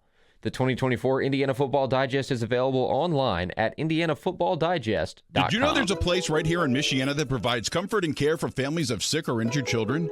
Ronald McDonald House Charities of Michiana gives families everything they need, whether it's a hot shower, a comfortable bed, or a home-cooked meal. This allows parents to truly prioritize the health and well-being of their child. Because of people in this community just like you, RMHC Michiana provides their services at zero cost to the families. Find out how you can volunteer or donate to rmhcmichiana.org. 44-0 in favor of Penn here with 10:20 left in the second quarter. Tanner Cam, Matt Lilliard, and Matt Copsey as the Penn Kingsmen in complete control of this game here. Back to return here after the Harris Stipp kickoff is going to be Nashawn Ward, also Davion Walker, and Legend Sutton. So from left to right, the Kingsmen are going to kick, and the Panthers from right to left now here for Stipp. This ball line drive, this one pretty high, and going to be picked up just inside the 5, and that ball ends up in the end zone. And so they're going to say that it's in the end zone, so it's going to be a touchback And the ball will start at the 20-yard line here for the Panthers, who move from right to left, and the Panthers just trying to work together some offense. They've had a couple of gleaming light opportunities. They've just not been together to string together a good complete drive. Now, this is by far the best that this Wild Bunch defense has looked so far this season. They haven't let Washington have any breathing room. It's a dominating performance thus far in the game. 4 plays, 53 yards, took a minute 22 off the clock for the Penn's last scoring drive. We're definitely seeing some new numbers out there on the field. Some of the reserves are getting some opportunities here. Yeah, Penn has close to 200 yards of total offense. Washington minus 21. And so now here for the Panthers, ball starting at the 20-yard line. The snap, ball is high. Young on the, or check that, they're going to go with Weber, who's going to get the start back, or going to get back here in the second quarter. It looked like Weber was on the sidelines those last couple of series with headphones on and shaking his hand. He might have hit a helmet or something like that, following through on a pass. Good to see him back in the game.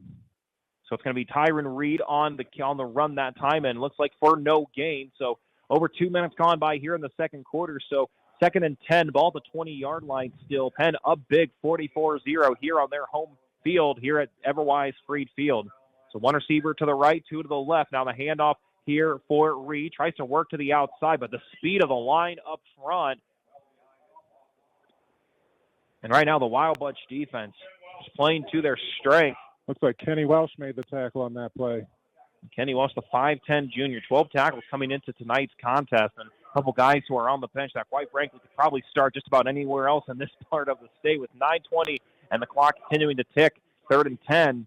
Yeah, Penn has the luxury of having 3 or 4 linebackers they can rotate in and out. And check that, a 2-yard loss that time, so it'll be 3rd and 12. Ball at the 18-yard line is now Young works to the outside and going to throw this one, and it's going to be an incomplete pass. As once again, not a bad look. The look was for Nashawn Ward, but an incomplete pass. And the Wild Bunch defense just doing their best. Nice job of bringing on the coverage. I'm surprised Weber didn't tuck the ball and run there. It looked like he had a lot of green in front of him rolling to the right. Elected to throw the ball instead. I don't know. At this point in the game with it 44-0, I'd prefer not to take those kind of shots too. So Aiden Whitten and Caleb Spinsky are going to be the 2 that'll be back to return the football here for the Kingsmen. To set to punt this one, that was number 12 that time, and Eli Young, who's in that quarterback spot as the ball takes a bounce, and it's going to stay here on the Washington side of the football at the 45-yard line. So it's under 9 minutes to go before halftime, 44-0 in favor of Penn. And looking to continue their dominance as the Gold Rush now back out and onto the field. And so while we got the opportunity, we'll thank some more of our great friends, and that includes over at Cuban Networks. The Regional Radio Sports Network thanks Cuban Networks for their support of high school and college athletics. Since 1986, Cuban Networks is focused on providing a quality experience to their customers. They take computer security seriously and have the necessary tools to keep your digital assets and environment safe. They are located at 103 Polk Street in LaPorte, and their phone number is 219-369-4357. So Brody Cashin going to get to start off this quarter here. The handoff to Wyson, and he picks up where he left off last week on the run. That should be enough for the first down. So once again, number 46, Cohen Weiss on the 5'6", 140-pound sophomore on the run. So pick up that time of 12 here for Wysung. And once again, so Brody Cash and the 6', 170-pound junior as the ball started at the 45-yard line and worked up to the 33, so gain of 12. 2 receivers to the left, 1 to the right. And the handoff to Wyson again works up the middle, breaks by 1 defender, and there's going to be a flag, and looks like another piece of laundry makes its way onto the field, or as we would like to say, a couple dabs of mustard onto the pitch now. Yeah, it's in the area of offensive holding, and it looks like Penn's moving back. And they know it, too, before the official call. At this point, Penn should be using the play clock, using a lot of the play clock instead of coming up to the line of scrimmage. Well, I'm sure that a lot of these guys in the game right now would love to for that clock to move slowly. They're getting some opportunities at some reps here, Matt. I know. I understand that, but in the past, Penn has always been one that's Penn has always been a team that's tried to be respectful of their opponents in the past. And so it is a holding that goes against the Penn Kingsmen. So 8:16 left here in the second quarter, and that's going to push the Kingsmen back. It looks like ball is going to be spotted this time right at it looks like it'll be inside the 40. Well, now they're moving it back up. And the only question I have is there was another flag that this might have been an offsetting penalty situation. Well, if that's the case, then you replay the down. And I think that's what we're going to have happen here. So clock continues to tick. Same with the play clock as well. So 8 minutes left in this second quarter. Penn leads. So it's 1st and 10 again. So it looks like 1st and 5 in this case. Oh. As looks like a penalty that went against the Washington Panthers too. So 1 to the left, 2 to the right. On the snap, Wyson again up the middle trying to get to the first down, and he'll be short, but still pick up a couple. And so it will be 2nd and short with under 8 minutes left in the second quarter. Penn 44 and South Bend Washington 0. Yeah, a lot of guys running in and out of the huddle. Mostly linemen, it looks like. So 3-yard pickup that time for Wysung. Makes it 2nd and 2. Clock continues to tick. This is exactly what the Kingsmen need to be doing with the big lead at this point in the ball game. 1 receiver to the left, 2 to the right. Wysung in the back here with Brody Cashin. So the junior gets the ball. Now the handoff to Wysung. Wysung trying to work his way forward, and he's going to get that and a little bit extra. The ball's at the 25-yard line, and so going to be a pickup of 4 for Wysung. And again, I've been impressed with his game through the 2 games that we've seen at this point, Matt. Yeah, he's been impressive. Not a player of big stature, but he's fast, he's quick, cuts in and out of the holes really fast. He's an impressive back for a sophomore. So 1st and 10, ball at the 21-yard line as we're approaching about halfway through this second quarter. Penn with a big lead, 44-0. As the Kingsmen will get ready for the Mishawaka Marion Knights next week right here at Freed Field. And once again for the Panthers, they'll get ready for the Wildcats back home. So 2 receivers to the left, 1 to the right. Wysung in the back with Cashin now. Cashin now, the handoff here to Wysung. Wysung working his way up the middle. He stays on his feet. Great job. That shows that he worked on leg day over the summer, and so he's going to work his way up and get a couple that time. And it looks like going to be a pickup of 6 that time for Cohen Weiss on 2nd and 4. Ball now at the 15-yard line. Looked like he was going to go down for a bit, but tell you what, great strength of the legs to stay up that time. That was a squat rack run. Straight up power from those quads. So 1 receiver to the left, 2 to the right. Clock continues to tick. 2nd and 4. Ball at the 15-yard line. And we got a little bit of movement up front, and I think they're going to get this one against the Panthers, and that's going to be the case. Offsides against the Panthers, so 5-yard penalty, and that's going to be a first down here for the Kingsmen. So ball now at the 9-yard line, so 1st and 10, so essentially a 1st and goal as the clock going to continue to roll. And so a close game out of Steel Stadium that will, from what we've heard, is 15-13 in favor of Mishawaka. Once again, all score updates thanks for Scoreboard Central. Thanks to the 2024 Indiana Football Digest. More info at IndianaFootballDigest.com. 1 to the left, 2 to the right. And so now Cashin going to keep this one himself, but runs out of real estate, and not much that he could have done that time, as the tackle that time going to be taken down by the Panthers that time. And so it looks like they're going to give this one number 41, Bryce Verse. It's nice to see some of these reserves getting some time out on the field. You know, most of the time these guys are prepping the starters for games on the scout team. They don't get enough kudos. They don't get enough playing time. These are the guys that definitely need pats on the back. From my understanding, sophomore Cody Clark, a quarterback, got the 2nd scout team player of the week in a row this week. 1 receiver to the left, 2 to the right. In motion right now for the Kingsmen that time is Carson Bays. Now the handoff here for Wyson, trying to work towards the middle, stays on his feet, and he's going to find his way into looks like, short. So instead he's going to be bundled up that time. And so it's going to be a pickup of 5 that time. So 3rd and 6 now here for the Kingsmen, and Cohen Wysung always finding a way to pick up a couple extra yards for the sophomore. Yeah, it looked like he might have been in the end zone on that play. Some of the offensive linemen were downfield blocking, and it looked like he was in behind them and just kind of caught a lost sight of him there. So the Kingsmen taking their time. 4 minutes left in the second quarter. 44-0 in favor of Penn. One receiver to the left, two to the right. Wysong in the back here as Brody Cashin here, the quarterback, now hands this one off to Wysong. Wysong bundled up and is going to get inside the 5. And so they're going to say spot, it looks like right at the 3-yard line. So think of a 3 for Wysong. And so with about 3.5 minutes left in the second quarter, it's 4th and goal, ball at the 3-yard line. And at this point, are they going to go for it? The Kingsmen are going to decide to do, and it looks like at this point they're going to go for it. They're going to go for it right now for the Kingsmen on 4th down. 33% success rate, 1 for 3 on 4th downs at this point on the year. 1 on the left, 2 on the right. The handoff now is Cashin trying to look and going to throw it away, but he is eaten up alive.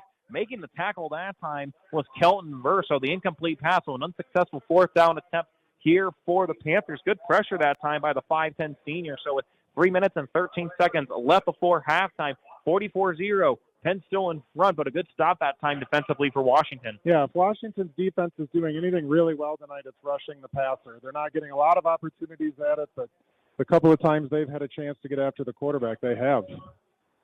So there's only one negative about that play. That is still going to start the Panthers at the 3-yard line, on their own 3-yard line. So 3 minutes and 13 seconds left before halftime. Penn 44, Washington 0. 2 receivers to the left, 1 to the right. As once again now back at the controls, Gabe Weber. And so now on the handoff, up the middle, and maybe a pickup of 1, maybe 2 that time.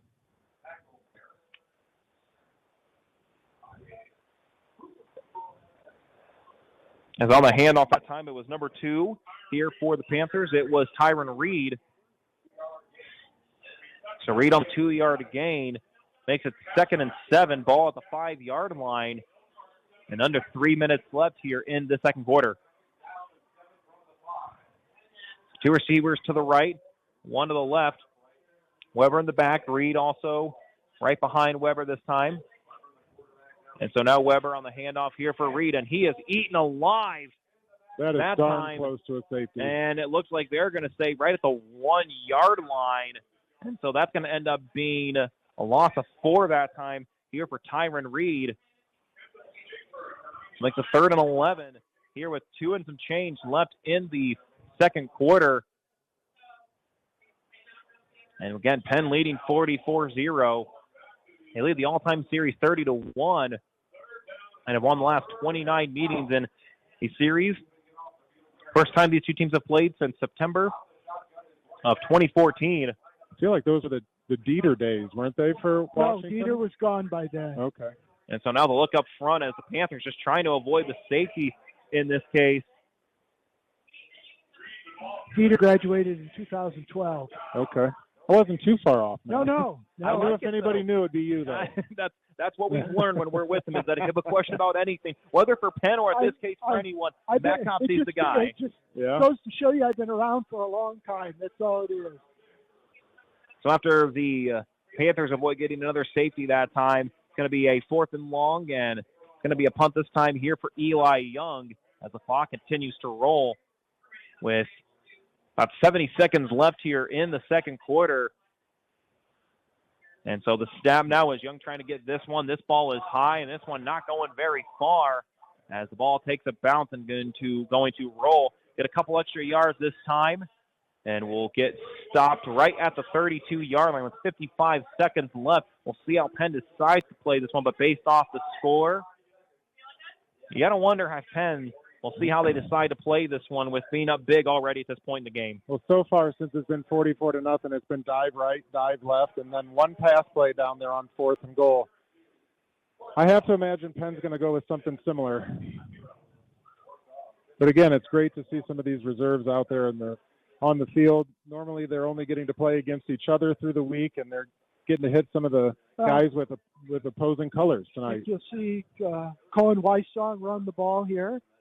We got someone new in the backfield. Oh, okay. Can't see the number, though. So we'll get you that number here in just a minute. Once again, Cashin now the quarterback spot. Now the run up the middle and break to the outside, and he's still got some space. And how about this? First run and into the end zone. That's number 29. It's Blake It's Blake Ewald, the 5'10", 200-pound junior. Hey, Blake Ewald found his way through that line. It wasn't a quick hitting play through the line, but as soon as he got to that second level, he turned on the jets, and there wasn't any catching him. No, he saw the open field that time, Matt Lilliard. That was impressive that time. Super strong run running down the middle of the field. Oh, Actually, no, it's coming back. And it's coming back. It's an illegal shift.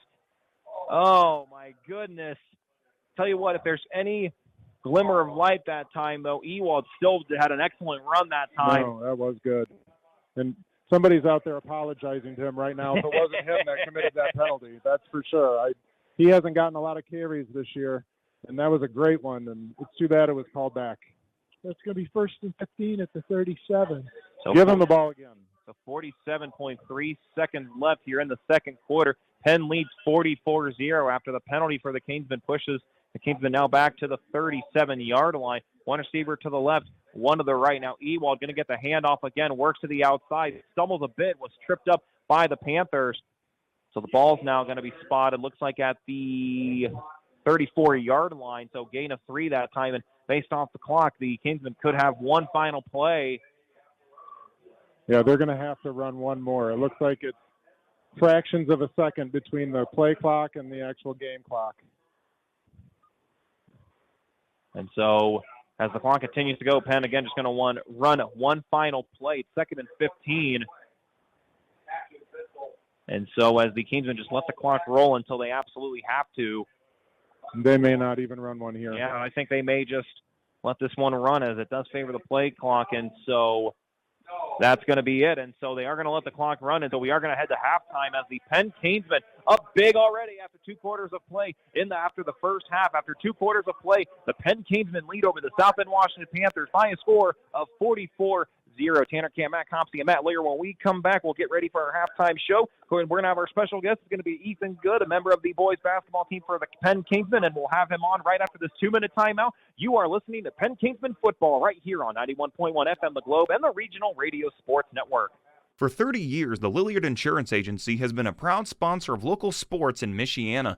The Lilliard Insurance Agency is an independent insurance provider which offers its customers auto, home, business, life, and health insurance. They are located at 410 Lincoln Way West in Osceola. For more information, the phone number is 574-674-0015, and their website is realvalueins.com. That's REALVALUEINS.com. Beef O'Brady's is a locally owned, family-operated restaurant designed for food and sports, featuring appetizers, wraps, pizzas, sandwiches, salads, and wings. Beef O'Brady's also broadcasts televised sporting events. The State Road 23 Granger location has carryout service and includes a party room and outside patio. More information is available on their website, beefobradys.com, or by calling 574-271-1415. Again, that's 574-271-1415. Beef O'Brady's. Good food, good sports. Live in Beef O'Brady's in Granger, it's the Coach's Box every Thursday night at 6 on 91.1 The Globe. Hosted by Indiana Hall of Fame broadcaster Paul Condry. The Coach's Box features in-depth interviews with high school and collegiate level athletes from all around the region. Get the inside scoop from coaches and get a good look at the behind-the-scenes world of Indiana athletics. Tune into the Coach's Box, once again live every Thursday at 6 on 91.1 The Globe. The 2024 Indiana Football Digest is now available for online order at indianafootballdigest.com. This year's digest is packed to the brim not only with stats and scores, but in-depth and detailed analysis on each Indiana High School Athletic Association team. It also features a section on Indiana collegiate football and quotes from coaches from all around the state, giving readers an inside look at Indiana high school football. The 2024 Indiana Football Digest is available online at indianafootballdigest.com. Welcome you to halftime from here at Everwise Freed Field as the Penn Kingsmen taking care of business right now against the South Bend Washington Panthers.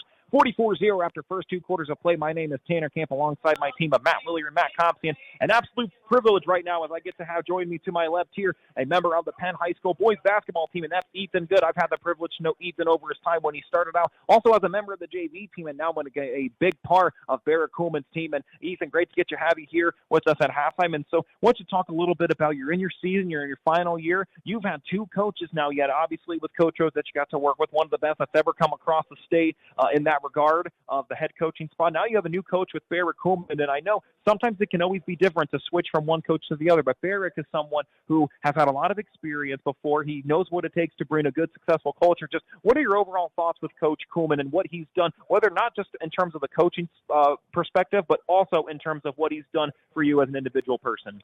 Yeah, Coach Kuhlman has been great these past, year and a half since he got here. So, I mean, he's really knowledgeable with basketball. He coached with Coach Rhodes before, and so he knows a lot about basketball, and he's really good off the court with the guys. Like, he's taught us a lot about just life in general. So, yeah, it's been a great experience playing for him.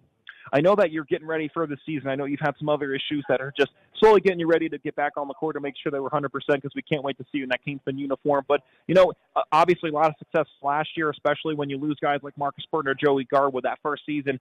Really, that was a big question mark, and you guys certainly exceeded those expectations and had a lot of great success. What are some of the things that you or maybe even the other fellow basketball players have done to get yourself ready? I mean, I was in your shoes not too long ago. I mean, this is your senior year. After this year, that's going to put a bow on your career. What are some of the things that you've been focusing on as you're entering your final season as a Penn Kingston basketball player? Yeah, so I'm coming off an injury, so I had to get surgery on my hips right after the last season. So really this whole off season has just been a lot of recovery, a lot of physical therapy, and as of lately I've been able to start getting shots up again. So really I've just been trying to get healthy, try to be consistent with how I'm feeling on the court. So I'm really excited to get back on the court finally.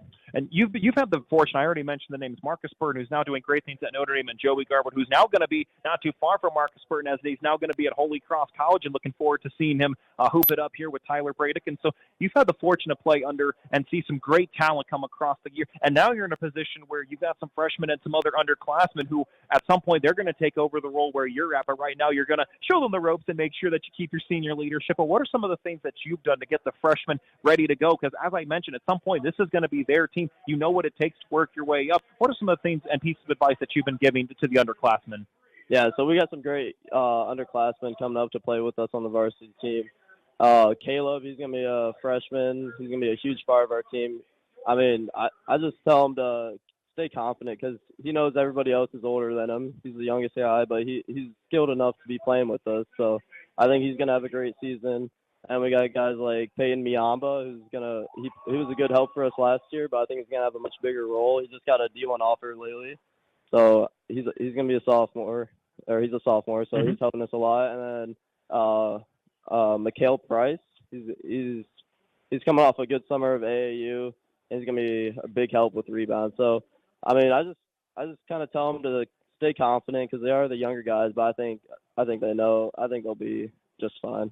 And then, you've been fortunate not only to have gotten to play on the same team with some guys that are talented, but you look at the Northern Indiana Conference in general, whether it's Knesme over at St. Joe, whether it's Reynolds over at Washington, or Schindler or Riley, just those three guys alone are some incredible talent, not just in this part of the state, but really the whole northern part of the Hoosier state. So you're fortunate that you not only get to have played with some great talented guys, but also compete against some great and talented guys. Just talk a little bit about playing in a conference where you know that in and day out, if you're not ready, anyone is capable of beating anyone, and that's got to be great to always know you're playing some great competition. Yeah, I mean, it definitely keeps us on our toes. Even last year when we were going into a game thinking, we got the win, we thought we were gonna win conference, and then we ended up losing a game to Washington, which I feel like we should have won. So it's good going into the next season, just knowing that we gotta stay on our toes and treat everyone the same before a game. And then, Ethan, we're going to give you a wrap-up here. Obviously, what Penn High School has done, and whether it's Barrett Kuhlman or the great leadership, which is led by Jeff Hart and obviously Bridget as well, and what they've done. And you've been some great leadership as you get ready for your next step in college as soon as you're done with your high school career. What's the biggest thing that you've taken away from being a Penn Kingsman, and what's the thing that you think everyone who comes through this program should know when they put on the black and gold uniforms? Yeah, I'd say it's just what it means to be a Penn athlete, just having the right attitude on and off the court. I've learned a lot from all the teachers, all the coaches here. And I think anyone who's coming into the Penn system, they can just expect to have a great career and expect to be around a lot of good leadership. That's Ethan Goody. He's a boys basketball player for Penn High School. Ethan, an absolute pleasure to catch up. We've gotten a couple interactions during the season, and we're looking forward to hopefully getting to do some more basketball games throughout the season. Absolute pleasure, and above anything else, best of luck in the season. Looking forward to watching you play. Thank you. So once again, we'll be back after the 60-second timeout with stats and more here on the Regional Radio Sports Network. Back at halftime, Penn leads 44-0 against South Bend, Washington. We'll be right back after the 60-second timeout on 91.1 The Globe and the Regional Radio Sports Network. Eric Gunther and State Farm Insurance are proud to underwrite a portion of tonight's game on the Regional Radio Sports Network. Eric's office is located at 356 South Michigan Street in South Bend. Under State Farm Insurance Agency, Eric offers auto and health insurance, as well as financial services. For more information on these or other products that State Farm offers, Eric can be reached at 574-291-1597. Like a good neighbor, State Farm is there. Did you know there's a place right here in Michiana that provides comfort and care for families of sick or injured children? Ronald McDonald House Charities of Michiana gives families everything they need, whether it's a hot shower, a comfortable bed, or a home-cooked meal. This allows parents to truly prioritize the health and well-being of their child. Because of people in this community just like you, RMHC Michiana provides their services at zero cost to the families. Find out how you can volunteer or donate to rmhcmichiana.org. 44-0 in favor of Penn against South Bend, Washington. At halftime, Matt Copsey's got our first half stats. Matt Copsey, take it away. Thanks, Tanner. Penn got on the board at the 8:42 mark of the opening quarter. Jaden Parker, a 2-yard run. Harris Stiff's extra point made it 7-0. 8 seconds later, it became 9-0 on a safety, a bad snap over quarterback Gabe Weber's head into the end zone. It became 9-0. Then at the 7:25 mark, Malachi Evans, a 1-yard run. Stiff's extra point, it became 16-0. Joey DePalma then, a 35-yard interception return for a touchdown at the 5:54 mark. Stiff's extra point made it 23-0. It became 30-0 at the 3:57 mark. Parker, a 5-yard touchdown pass from Kellen Watson. Then at the 1:24 mark of the opening quarter, Tayshawn Bardo, a 28-yard touchdown pass from Watson. It was 37-0 Penn after the opening quarter. And then at the 10:20 mark of the second quarter, Jaden Parker, a 3-yard touchdown run. Hayden Stiff's extra point, 37-0. That's where we stand at halftime. Taking a look at some stats, Washington with just 1 first down in the first half, and that coming via a penalty. Penn had 11 first downs. Penn did not punt the ball. Washington had 5 punts for an average of 30 yards. They had 9 penalties for 47 yards. Penn had 4 penalties for 30 yards. Washington was 0 of 5 on third down conversions. Penn was 3 of 4. Taking a look at some individual numbers here, Gabe Weber was 1 for 5 for -1 yard, and Eli Young was 0 for 4. The one reception in the opening half came from Sincere Hopkins. That was for -1 yard. Rushing the football, Weber, 3 carries for -16 yards. Eli Young, 2 carries for -5 yards. The one bright spot was Tyron Reed, 8 carries for 2 yards. And then you had Xavier Walker with 1 carry for -4 yards. So in the opening half, Washington had -1 yards passing and -23 yards rushing for -24 total yards. For the Penn Kingsmen, Kellen Watson was 4 of 7 for 76 yards and 2 touchdowns. You had Tayshawn Bardo, 2 catches for 58 yards. Cole Bennett, 1 catch for 13 yards. And Parker, had 1 catch for 5 yards. You also had in that opening half for Penn, you had quarterback Brody Cashin was 0 of 1 passing. Running the football in the opening half, Kellen Watson, 1 carry for -2 yards. Parker, 7 carries for 54 yards. You also had, find his name here, would have had a touchdown. Blake Ewald would have had, but had to settle for 1 carry for 3 yards. Cohen Weissong, 9 carries for 52 yards. Cashin, 1 carry for -2 yards. And then you had Malachi Evans, 3 carries for 34 yards. So Penn in the opening half had 76 yards passing, 143 yards rushing for 219 total yards. Kingsman lead at 44-0 here at halftime. Tanner mentioned it earlier. The second half will be a running clock. It will stop only for timeouts, injuries, and for change of possession. And so while we got the opportunity, time to look at the Penn Sports update as the girls cross-country team won the Terre Haute North State Preview Team title. Boys soccer ended up losing 2-1 to the always tough and mighty Warsaw Tigers, 2-1. Girls soccer tied with Carroll out of Fort Wayne, 2-2. Boys cross country, they won the team title of the Harrison Invite. Girls golf finished second at the Northern Indiana Conference meet. They tied with St. Joe at a both scores of a 333. The freshman football team, unfortunately, they were getting ready to play Riley, but unfortunately, due to low numbers, that game has been canceled. Boys soccer ended up taking care of Washington 8-0. Boys tennis defeated Washington 5-0. Boys tennis also defeated Goshen 5-0. Girls soccer ended up falling to an always strong and tough Carmel team 4-1 in the girls soccer, and Penn defeated Northwood in boys tennis 5-0. Volleyball also last night took care of South Bend Washington as they win in 3 straight sets, 25-10, 25-13, and 25-11. Of course, tonight's Penn Sports Update is thanks to the great student journalists of Penn High School, led, of course, by the one and only the one that helps make sure that we got all the information that we need, and Kurt Rollo. Again, you can follow them online at X, formerly known as Twitter, at _Pennant or at thepennant.com. And I know we got a couple other scores for Scoreboard Central, thanks to the 2024 Indiana Football Digest. More information available at indianafootballdigest.com as Griffith up on Whiting 7-0 in the first quarter. Tipton taking care of South Central in the second, 35-0. Knox up on Tippy Valley in the second quarter, 14-0. How about this one, Matt Copsey? Brownsburg up only 10-7 against Avon at halftime. So Avon right now keeping it close with the Bulldogs. Fisher's taking care of Hamilton Southeastern 27-7. That's at halftime. Triton Central, or check that, North Judson, best team in 1A, at least in terms of the rankings, up 20-0 against North Miami in the second quarter. And once again, all of our score updates thanks to Scoreboard Central, and that is thanks to the 2024 Indiana Football Digest. More information available at indianafootballdigest.com as we take a look once again at our Zolman Tire starting lineups. Again, this is who we expected to see, couple other quick scores. Glenn and Jimtown are tied at 8. 34-6 New Prairie over Adams. 14-0 Marion over St. Joe at the half, and 14-2 Elkhart over Riley.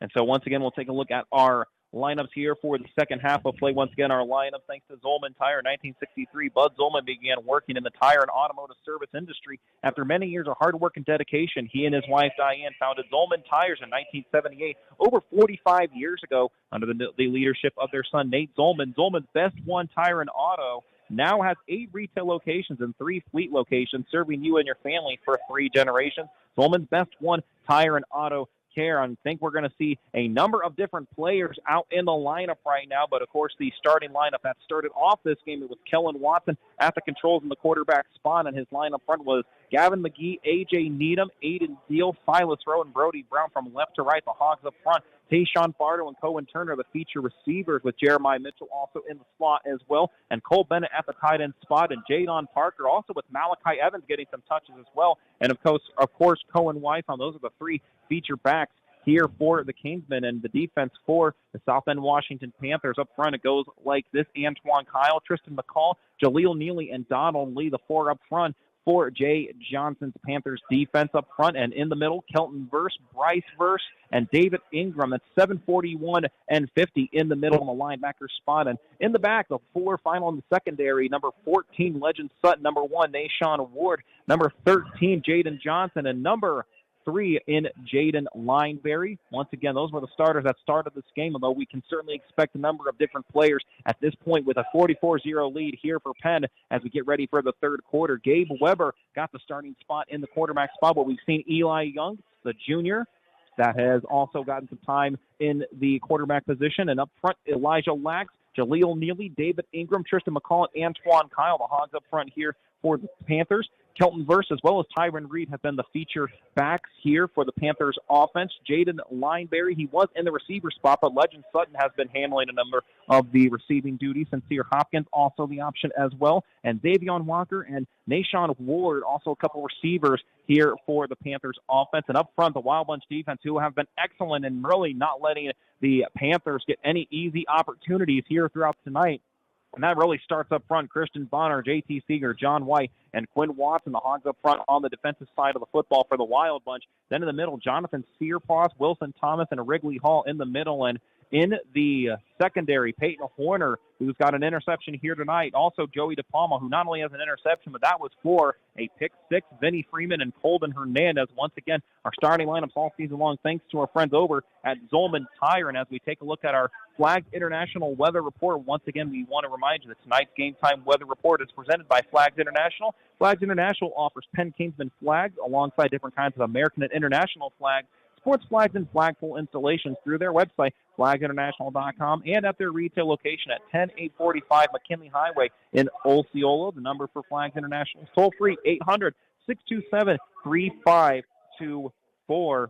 When we take a look at our weather, once again, at the start of this game, it was about 84 degrees, and based off the night as the sun had completely gone and out of the way, so hovering probably closer to around 80 degrees with the wind blowing from the south to the southeast at roughly around 11 miles per hour. So the Panthers now going to kick from right to left, and the Kingsmen will receive from left to right. And handling the kickoff here for the Panthers is going to be number 3 in Jaden Lineberry, the 5'11 junior. And back and set to return here for the Kingsmen. Number 80? Yeah, the clock will start once the kick has been made. So it's going to be Braden White in the back. We're also going to see over on the far side, looks like it's going to be number 6. And for the Kingsmen, it will be Oliver Broker. It's almost going to say Nolan McCullough because we called his name so much over the last 2 years, right, Pat? Yeah. I've almost accidentally said that name a couple times this season. And so now off the punt, this ball is now live, and the Washington Panthers, so the ball was deflected up front, and it was deflected, and I think that was off of Malachi Evans. And so Evans, that's who it deflected. And based off who we see, guys, I think it's going to be the Washington Panthers trying to make the recovery. If there's anything that's going to give Washington some momentum in this game, that's it so far. Well, that's a nice job for the special teams of staying with their head on a swivel with the football. So good job for the special teams. So Washington going to get in by far their best field position start. Well, it's the first time they have started in Penn territory tonight. They're going to start at the 39. I'm not sure that was a designed onside kick, but it sure worked out well for them. So it'll be Gabe Weber who's going to get the start in the second half. So one receiver to the left, 2 to the right. And so now Weber drops back, looking up ahead, going to throw this ball deep, and it's got a receiver, but it is just a little too far, as the look that time was for Nashawn Ward. So clock's going to continue to roll, as Matt Copsey said. And at this point, the running clock is now, so even if Washington is able to get within under 35, the clock stays this way for the remainder of this game. So 44-0, second and 10, ball at the 40-yard line here for the Panthers. Once again, for the Panthers, white uniforms, white pants with the green numbering, and for the helmets in green as well with their Washington Panther logo on their helmet. Meanwhile, for the Penn Kingsmen, black uniforms, black shorts with Kingsmen up top, number below, the number in white, the Kingsmen in gold, and those iconic Penn helmets in the gold as well as in the Penn in the black. Now the option that's pitched back. Nice play here for the Panthers, and on the run that time is going to be Kelton Verse. So already for the Panthers, off to a solid start offensively as Kelton Verse now, after the ball was pitched back on the rush. So that's going to be a pickup of 6 here for the 5'10 senior. Kelton Verse makes it, it says 2nd and 4. I believe it should be 3rd and 4. Yes. So it should be 3rd and 4, ball to 34, and they've corrected it on the board. 2 to the left, 2 to the right. Now Young looks up ahead, trying to scramble, and he's eaten up alive. Not a whole lot he could have done that time. And so on the initial tackle, looks like that's going to be number 95 here for the Kingsmen, and that is going to be, once again, Maddox Reynolds. So for Reynolds, he's getting some good, valuable playing time, and 4th and 5. And based off what we see, looks like the Panthers, they're going to go for this one. Well, at 44-0, they kind of have to. So now ball back. looking high. This ball deep, looking for Ward. Ward goes up, and he nearly makes the reception. Good one-on-one defense here against Caleb Spinski, and I think looks like they're going to say that that's enough. Are they going to say that's enough for a pass interference? Yeah, there was a little bit of going back and forth between the receiver and Spinski there. I don't know. That's a tough call. I'm not sure that was pass interference or not, but I think they're going to give it to Washington. So we'll take a look to see right now. The ball was spotted right around where? Well, it's going to be 15 yards. Following that up, Spinski had excellent coverage on the first pass play of the game. If it's pass interference, it'll be 15 yards. So pass interference against Spinski, so that's going to be a first down out here for Washington. So they'll get it at the 20. So they're going to move the chains, and everyone moves closer and closer. So the Panthers now, as the clock continues to roll, once again, in case you're just tuning in, Penn 44, Washington 0. And so now one receiver to the left, 3 to the right now. Once again, Weber in the back. Looks out, and the Kingsmen immediately put pressure, and he just has to throw this one to the receivers that time. That look was for Verse, but just plain and simple, trying to get it out of harm's way. So clock continues to roll here. Already almost 8 minutes remaining here in the third quarter. 44-0 in favor of Penn. No, Washington's starting this second half off pretty well compared to the first half. They've been able to move the ball a little bit. It'll be interesting to see if they can score here. 2 receivers to the left, 2 to the right. In the back here with Weber is going to be Verse. So now the handoff to Verse, and they're going to fake this one. And so now the keeper himself, and here is Gabe Weber, and he is going to take a hard hit, and they're going to get a flag on the play as taking the hit. I believe it was going to be Aiden Witten on the contact. So if that's the case, they might. I'm not sure what the penalty is here. Hitting the guy too hard? So we're could be contact in the helmet. That could be.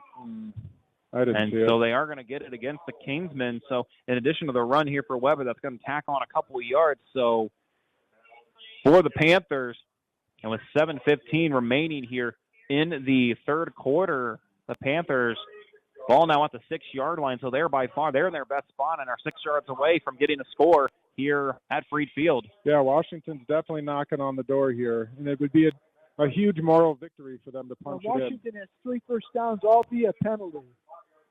So 2 receivers to the left, 1 to the right. Weber now in the back. He's going to hand this one off to Verse, and only going to get maybe 1 or 2, but is going to get a couple yards back. Obviously, forward progress going to favor for Washington, and it looks like not going to go anywhere that time. So a 0-yard gain that time here for Kelton Verse. So still second and goal, as already 6.5 minutes remaining in the third quarter with the running clock. Penn up 44-0. Well, the defense wants to preserve the shutout right now. So 1 receiver to the left, 2 to the right. Weber in the back. He's got Verse on his left. Now the handoff to Verse, and now the throw into the end zone, and that's going to be in for a South Bend, Washington touchdown. A 6-yard pickup on the reception is going to be Nashawn Ward. So with the clock stopped at 6:16, the Washington Panthers going to get their first score on the night on the connection from Gabe Weber to Nashawn Ward. Makes it 44-6. Clock continues to roll. It'll stop after the extra point. I'm really surprised they haven't run plays like that earlier in the game. That was a slant pattern from the wide receiver out wide. He was pretty open on that play. It was an easy pitch and catch for the quarterback and receiver. So as the clock continues to run, we'll see what the Panthers decide to do. Right now they trail 44-6. And so there's going to be an unsportsmanlike conduct, and they're going to get this one against the Panthers. So now that's going to back up the PAT. Extra point will be back to the 18. I think that was for celebration, maybe. I'm not sure. I didn't see anybody hit anybody. I don't think it was a hit. Like you said, it might have been a celebration, Matt, in this case. And so under 5.5 to go. And so, yeah, based off what we see, there is going to be a player that was ejected. Wow. So it might have been more than celebration. I missed it. So, yeah, that is one that unfortunately we missed, but we do know this, that whoever was on is now out of this game. And so it makes it 44-6, 5 minutes remaining. And so ready for the PAT now. It's going to be number 3, Jaden Lineberry. His holder is going to be, in this case, going to be number 18, Gabe Weber. So now the snap, the hold, the kick for Lineberry. It's low, but it is going to go wide left, so it's going to be no good. So as the clock continues, it's going to be 44-6. The clock will stop So now. Clock stops with 4:40 And so we're going to keep it right here and thank a couple more of our great friends that make it possible. That includes over at, let's go with the Beeler Law Office. The Beeler Law Office is located at 3430 Bremen Highway in Mishawaka next to the 331 Myers store. Attorney Ray Beeler has been practicing law since 2001 and is a 1980 Penn High School graduate. She offers her clients estate planning, including power of attorneys, wills and living wills, probate administration, bankruptcy, business, guardianship, and other family law services. The phone number for Beeler Law Office in Mishawaka is 888-633-1361. Our coverage of Penn High School sports on the Regional Radio Sports Network is presented by our friends at Harrison Sons Construction. For over a decade, Harrison Sons Construction have offered full-service remodeling and construction. Projects include kitchen, bathroom, and interior home remodeling. In addition, Harrison Sons Construction also offers roofing, siding, and interior and exterior painting. For more information on the services of Harrison Sons Construction, the phone number is 574-514-2104. Regional Radio Sports Network and 91.1 FM The Globe want to thank Clover Machinery Movers, 3521 North Holmes Street in Mishawaka, for underwriting a portion of tonight's game. Serving the industry since 1948, Clover Machinery Movers is fully equipped and insured for machinery, moving, rigging, and hauling. They can move one machine or relocate an entire plant, and they also offer their customers heated storage facilities. Their phone number is 574-255-3195. And they're on the web at clovermachinerymovers.com. That last scoring play was 6 plays and 40 yards. Really can't give a estimate for the time because with the clock running, but it was 6 plays and 40 yards. And so it looks like also as part of that penalty, this is going to back Washington all the way up as they're going to have to kick this ball all the way back to the 25-yard line. And so set now here to return here for the Kingsmen as Lineberry once again ready to kick off as he has done all night long. And he's going to need a pretty deep kick here to force the Kingsmen back. And so with the right foot, ball is going to end up well past now at the 35-yard line. Now here on the return, ball now to the 50 and now to the outside. Here comes Broker. And so Oliver Broker on the great return that time, easily into Washington territory. And so now with the clock continuing to run, Penn leads 44-6 here in this. And this is going to be for the Kingsmen their first drive here in the game already with 4 minutes and some change remaining in the third. Yeah, Penn was ready that time for that squib kick. And was that Oliver Spinsky that had the ball there? I believe it was Oliver Broker. Oliver Broker was the one who ran it. Yeah, they were ready that time and got a nice little return out of it. And so out onto the field once again. So getting the start in this second half will be Brody Cashin. Also in the back will be, as we take a look now here, I think it's Ewald. I think you're right, it is Ewald. And so now on the handoff here for Ewald. Ewald works his way up the middle, spins by a couple defenders that time, and going to muscle his way for it looks like about 5 yards. So they are going to give that one to Ewald, and the pick up of 5 yards. Ewald followed that pulling left tackle up through the hole on the right side. A nice hole created by the offensive line there, and Ewald found his way through it. Great run. So as the clock continues to roll here, Penn 46, South Bend Washington 44, South Bend Washington 6. And with 3 and some change, 1 receiver to the left, 2 to the right. Once again, here for the Kingsmen, the feature back right now is Ewald. And so on the handoff now, Ewald is going to hold on to this one and going to get up maybe 1 yard on the play as he was swarmed by a couple Panthers up front that time. Or maybe I should say a pack of Panthers in that case. I don't know what the correct term in this case is going to be, but it's going to be 3rd and 4. Ball to 29-yard line here with under 3 minutes in the third quarter.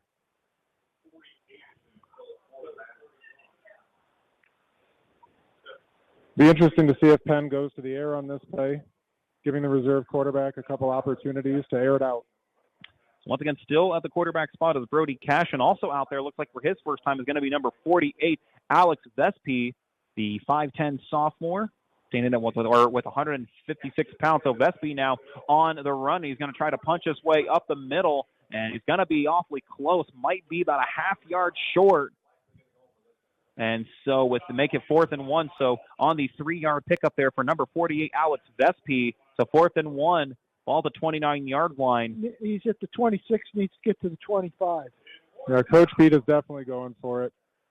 Deep in Washington territory, why not? So once again, Vespi is the feature back with Cashin. And so we'll see if the Kingsmen can just punch their way forward.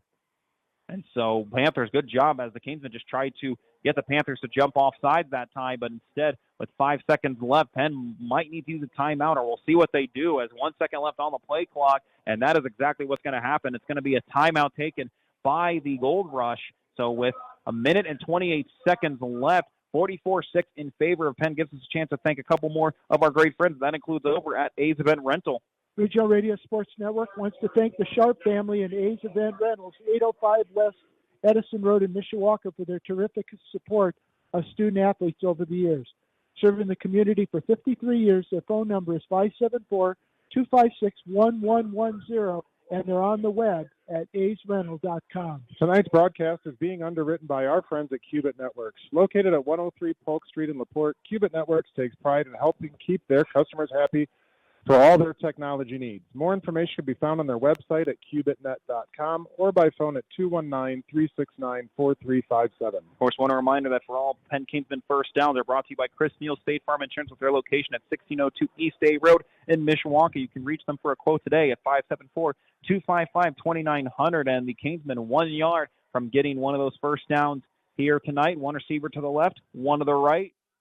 And in the back here is going to be number 48, Alex Vespi, here with Brody Cash. And now the handoff here for Vespi, and he's going to definitely get the first down, and he's going to pick up a couple more. He's going to work up almost inside of the 20-yard line. Tell you what, 5'10", 156, flexing his muscle that time. And so that's going to be a first down for the Kingsmen. They're going to spot this one, looks like right at the 20-yard line. So pick up a 6 for Alex Vespi. I love those kind of plays. It almost looks like a rugby scrum where the running back gets in there behind several offensive linemen, and they just move down the field together.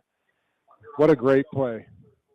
And so Thunder, especially on fourth down. No, without a doubt. And that's what you go for. That gives those players an opportunity to punch right up the middle at this point in the game. So 50 seconds left, 44-6 in favor of Penn. Fresh set of downs, ball at the 19-yard line. 2 receivers on the right, no one on the left. Now here comes another run. I believe it's Ewald trying to work to the outside, and he is brought down. That time it's number 31 for the Panthers, and that is Fabian Gallen, the 6'1", 210-pound junior, who makes the tackle. And so after the 3-yard pickup that time here for Ewald, makes it 2nd and 7. Here ball at the 16-yard line, and looks like Penn, they might be they're content to let the third quarter run out. I think you're correct. And so 15 seconds left. Well, Penn, they reset the play clock. So I think at this point that's what they're thinking. So Penn up 44-6 as it looks like the third quarter is going to come to a close. 5 seconds left. And that is exactly what Pete Reardon's squad is going to do. So at the end of 3, Penn leads 44-6, 12 minutes away from getting a win against Washington and improving to 3-1 on the regular season and 2-0 in conference play. Tanner Camp, Matt Lillier, and Matt Compsey back after the 60-second timeout here on the Regional Radio Sports Network at 91.1 The Globe. On this episode of the Globe News Report, award-winning stories from around your community. Last Wednesday, the state of the city address took a surprising turn. Once a month, check in with what's happening in your neighborhood. The downtown area will be going green for the Green Day celebration. And hear directly from local leaders on what makes Michiana so special. I was raised where if you want to do something, you can do it, and it doesn't matter anything else behind that. The Globe News Report. Find it exclusively at 91.1 The Globe on YouTube and globeradio.org. Coming soon. T-minus 27 seconds. Turn it on! Leave it on! Turn it on. Leave it on. Globe TV, Globe TV, Globe TV! I want my Globe TV. Turn it on. Leave it on. globeradio.org. Globe TV. There's nothing like Globe TV. Yeah, too much is never enough. You want the best? You want Globe TV. We're good. So we head to the fourth quarter here. Penn up 44-6. And again, running clock in play for the remainder of this game. But it's 2nd and 7 as Penn now moves from right to left and Washington from left to right here at Everwise Freed Field. Tanner Camp, McCompsey, and Matt Lillier. So Cashin, still the quarterback now here in this case, and it looks like now it's going to be number 29, Blake Ewald again, still in the running back spot. The Kingsmen needs 7, and Ewald going to muscle his way forward. And before he's brought down by the Panthers that time, and on the initial tackle, that's going to be Xavion Walker who makes the initial tackle. No, Ewald's a big, strong runner. He hasn't been tackled by one player yet tonight. It's been group tackling for Washington to bring that young man down so far. Big boy. So it looks like a pickup of 7 here, or 4, that time here for Ewald. It looks like 5. Matt Hopkins is going to be nice and give the extra yard to Ewald, and I think that's what they're going to go. So 3rd and 4, ball at the 13-yard line. Clock continues to tick. 44-6 in favor of Penn. 1 receiver to the left, 1 to the right. Once again, Cashin as the quarterback, and back is Ewald. Need 4 yards in order to get the first down. So now the handoff. Now it's actually not Ewald in that case. Alex Vespi on the carry. That's on the carry. Run. Yeah, on the carry for Vespi, and that's going to pick up a first down here for the Kingsmen. And so the Kingsmen need just 5 yards in order to put up 6 more on the board. Now, Penn's looking to end the game the way they started it. Right up the middle. Dive right, dive left, 5-6 yards a pop, and there you go. So for over a minute gone by, 44-6 in favor of Penn. 1 receiver to the left and 1 to the right. Once again, Cashin is the quarterback. And so Alex Vespi in that running back spot. And so now Cashin on the handoff. He's actually going to hand this one off to Vespi. And Vespi up the middle, going to pick up a couple that time. And it looks like it's going to be maybe 2 for Vespi. Makes it 2nd and goal. Ball here at the 3-yard line. Penn looking to increase their lead. Already up big on Washington. By far the most impressive overall performance, especially coming off of the nice win against Riley last week. You know, offensive coordinator Coley Moore and head coach Pete have to be really happy with the performance of their running back stable today. Every player that's come into the game has run hard and gained yardage.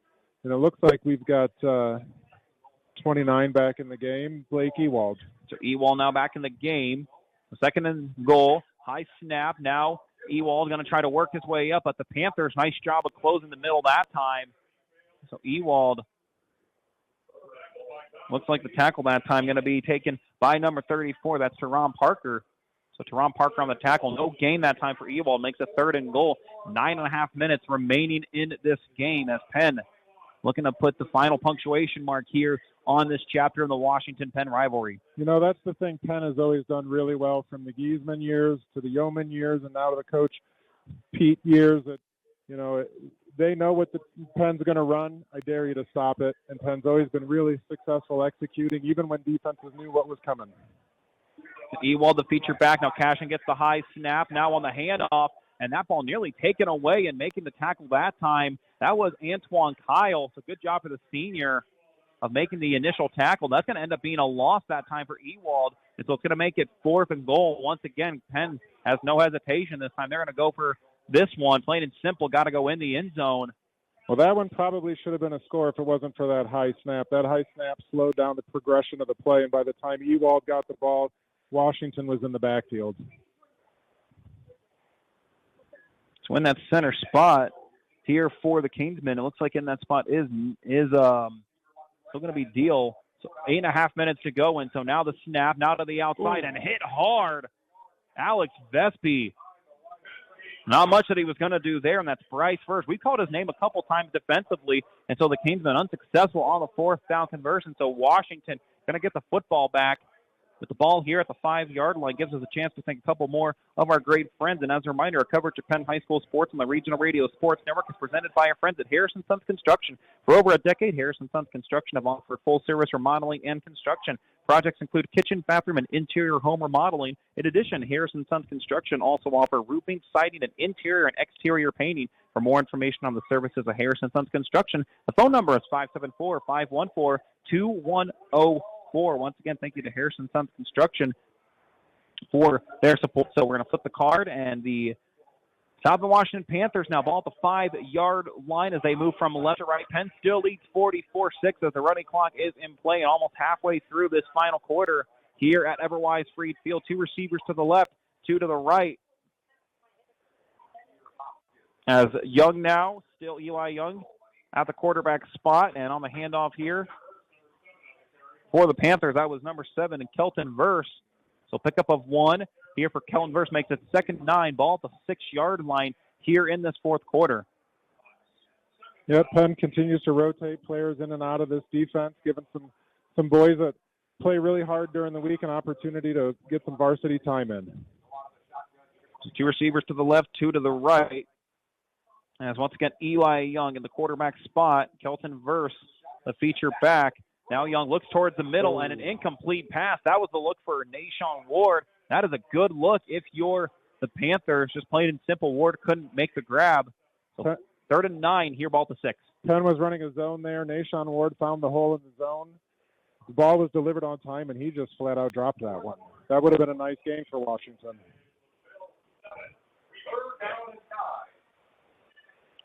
So 2 receivers to the left, 2 to the right. Eli Young still in control in the quarterback spot. Now it looks like it'll be 3 receivers on the right, 1 on the left, and there's going to be a flag, and I think that's because there was a man in motion when there was not everyone was set as Walker was moving. Well, and the wide receiver on the far side of the field is offside too. He lined up across the ball. So the clock continues to tick, and as Matt Lillier said, offsides, it goes against Washington, so that's going to... It'll be half the distance to the goal. So it'll be ball at the 3-yard line as it previously... And that is definitely what Washington did not need. And so with 5 minutes and 30 seconds and Penn in complete control in this game, they lead 44-6 here against the Washington Panthers. 1 receiver to the left, 1 to the right. Young dropping back now, trying to roll out. He's in the end zone. Looks, and that ball is up, and that ball incomplete as the look was for Nashawn Ward. Zane Neidlinger broke that one up. Sophomore's defensive back. And so with 5 and some change left in the fourth quarter and 4th and 9, and it looks like Jay Johnson going to punt this ball away. And so right now, Eli Young, scheduled punter. Looks like Joey Pate deep for the Kingsmen. 5'11", 165-pound junior. And so with Young being the quarterback, keep in mind for any deep play, but you got to expect the punt here with the ball right here at the 6-yard line. So we'll see how Young does. The long snap now here. Young gets a punt. This one a line drive, so this one going to go fairly far back, and it stays in, taking a little extra roll and going to get all the way to the 45-yard line. So solid punt that time here, almost 40 yards, 39 if you want to be exact in that case. So Penn will start their offense with 4 minutes left. Penn could essentially run the rest of this clock out, and that gives us a chance to thank a couple more of our great friends. That includes over at the Beeler Law Office. The Beeler Law Office is located at 3430 Bremen Highway in Mishawaka, next to the 331 Meyer store. Attorney Ray Beeler has been practicing law since 2001 and is a 1980 Penn High School graduate. She offers her clients estate planning, including power of attorneys, wills and living wills, probate administration, bankruptcy, business guardianship, and other family law services. The phone number for Beeler Law Office in Mishawaka is 888-633-1361. So the Kingsmen start at the 45-yard line, and with the running clock, and as long as they get their first down. If they get a first down, the game will be over. In this case, with the running clock. And so no receivers on the left, 2 on the right. Once again, Cashin, the quarterback right now, here for the black and gold. Low snap. Handoff now here, and he is pushed forward that time. It's Alex Vespi on the run. Ball started at the 45, and so that's going to be a nice pickup that time for the Gold Rushes. It looks like ball's going to be spotted right at the 38-yard line. Looks like we got a new quarterback in the game, Cody Clark. And I think you are correct in that case. Cody Clark, the 6'1", 175-pound sophomore. And here's first action. Coach Reardon going deep into the lineup here with the Kingsmen in full control of this game, 44-6 here at Freed Field. 2nd and 2 after the 8-yard pickup for Vespi. No receivers on the left, 2 on the right. Clark now ready to get the snap, and so the handoff here to Vespi again. He is hit hard at the line, and it looks like that's going to be enough for the first down. I mentioned it earlier in the game. Cody Clark, I think, has gotten Scout Team Player of the Week the last 2 weeks in a row. So this is some well-earned playing time that he's getting out there. And with that first down tonight, Kingsman's first down again brought to you by Chris Neal State Farm Insurance with their location at 1602 East Bay Road in Mishawaka. You can reach them for a quote today at 574-255-2900. So 2:15 remaining in this game, 44-6, Penn in complete control. That first down might have been the final chapter here in tonight's contest. 2 receivers on the left, none on the right. Clark in the back. And so now the handoff. Working up front, and so on the carry that time. And so the run that time was number 47, and that was going to be Stephen Traeger, the 5'8", 134-pound sophomore. So, again, a lot of members here for the black and gold getting some good experience as the 9-yard pickup that time here for Stephen Traeger makes it 2nd and 1. Ball at the 25-yard line, so a pickup of 9. So two receivers to the left, none to the right. And so Clark now, here out of the pistol formation now, here in the back. And the handoff, and there's going to be some laundry thrown, so the clock's going to continue. And it looks like it's going to be a false start here against the Canes, so that's going to push the black and gold back. And with about 70 seconds remaining in regulation, depending on how Penn plays this, they could essentially get one final play off, and then that is going to be the end of this ball game. With under 1 minute remaining here in regulation. Well, this will be, if they play it well enough, they haven't even started the play clock. And they so, could let the play clock and then run one final play. 2nd and 6, ball the 30-yard line. Two receivers to the left. Clark now on the handoff, and there is a high hit that time. That was like a clothesline. And they're nothing that time. It was Antoine Kyle on the hit, and that time once again. That wasn't Hulk Hogan on the clothesline? Not that I'm aware of. Not aware.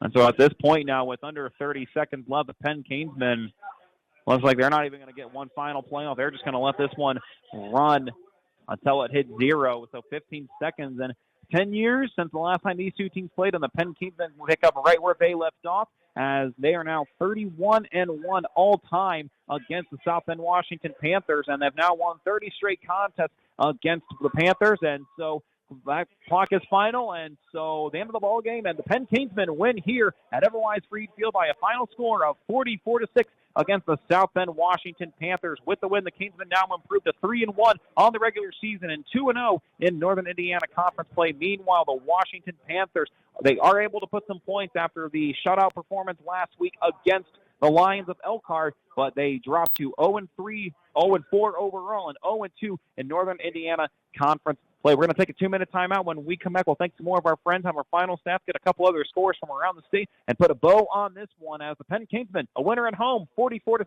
against the South Bend Washington Panthers. Back after this 2-minute timeout here on 91.1 FM The Globe and the Regional Radio Sports Network. Live in Beef O'Brady's in Granger, it's the Coach's Box every Thursday night at 6 on 91.1 The Globe, hosted by Indiana Hall of Fame broadcaster Paul Condry. The Coach's Box features in-depth interviews with high school and collegiate level athletes from all around the region. Get the inside scoop from coaches and get a good look at the behind-the-scenes world of Indiana athletics. Tune into the Coach's Box, once again live every Thursday at 6 on 91.1 The Globe.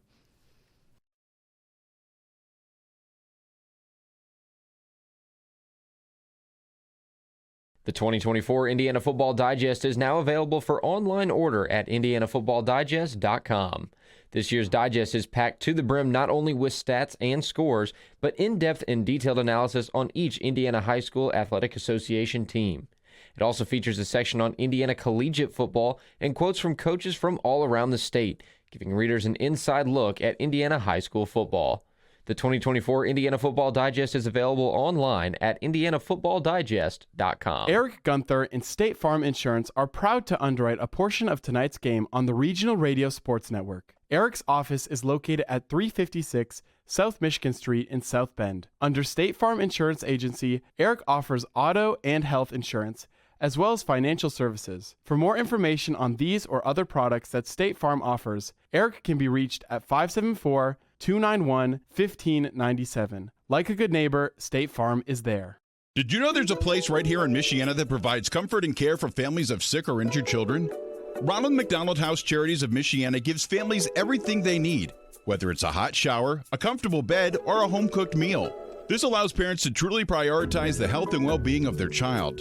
Because of people in this community just like you, RMHC Michiana provides their services at zero cost to the families.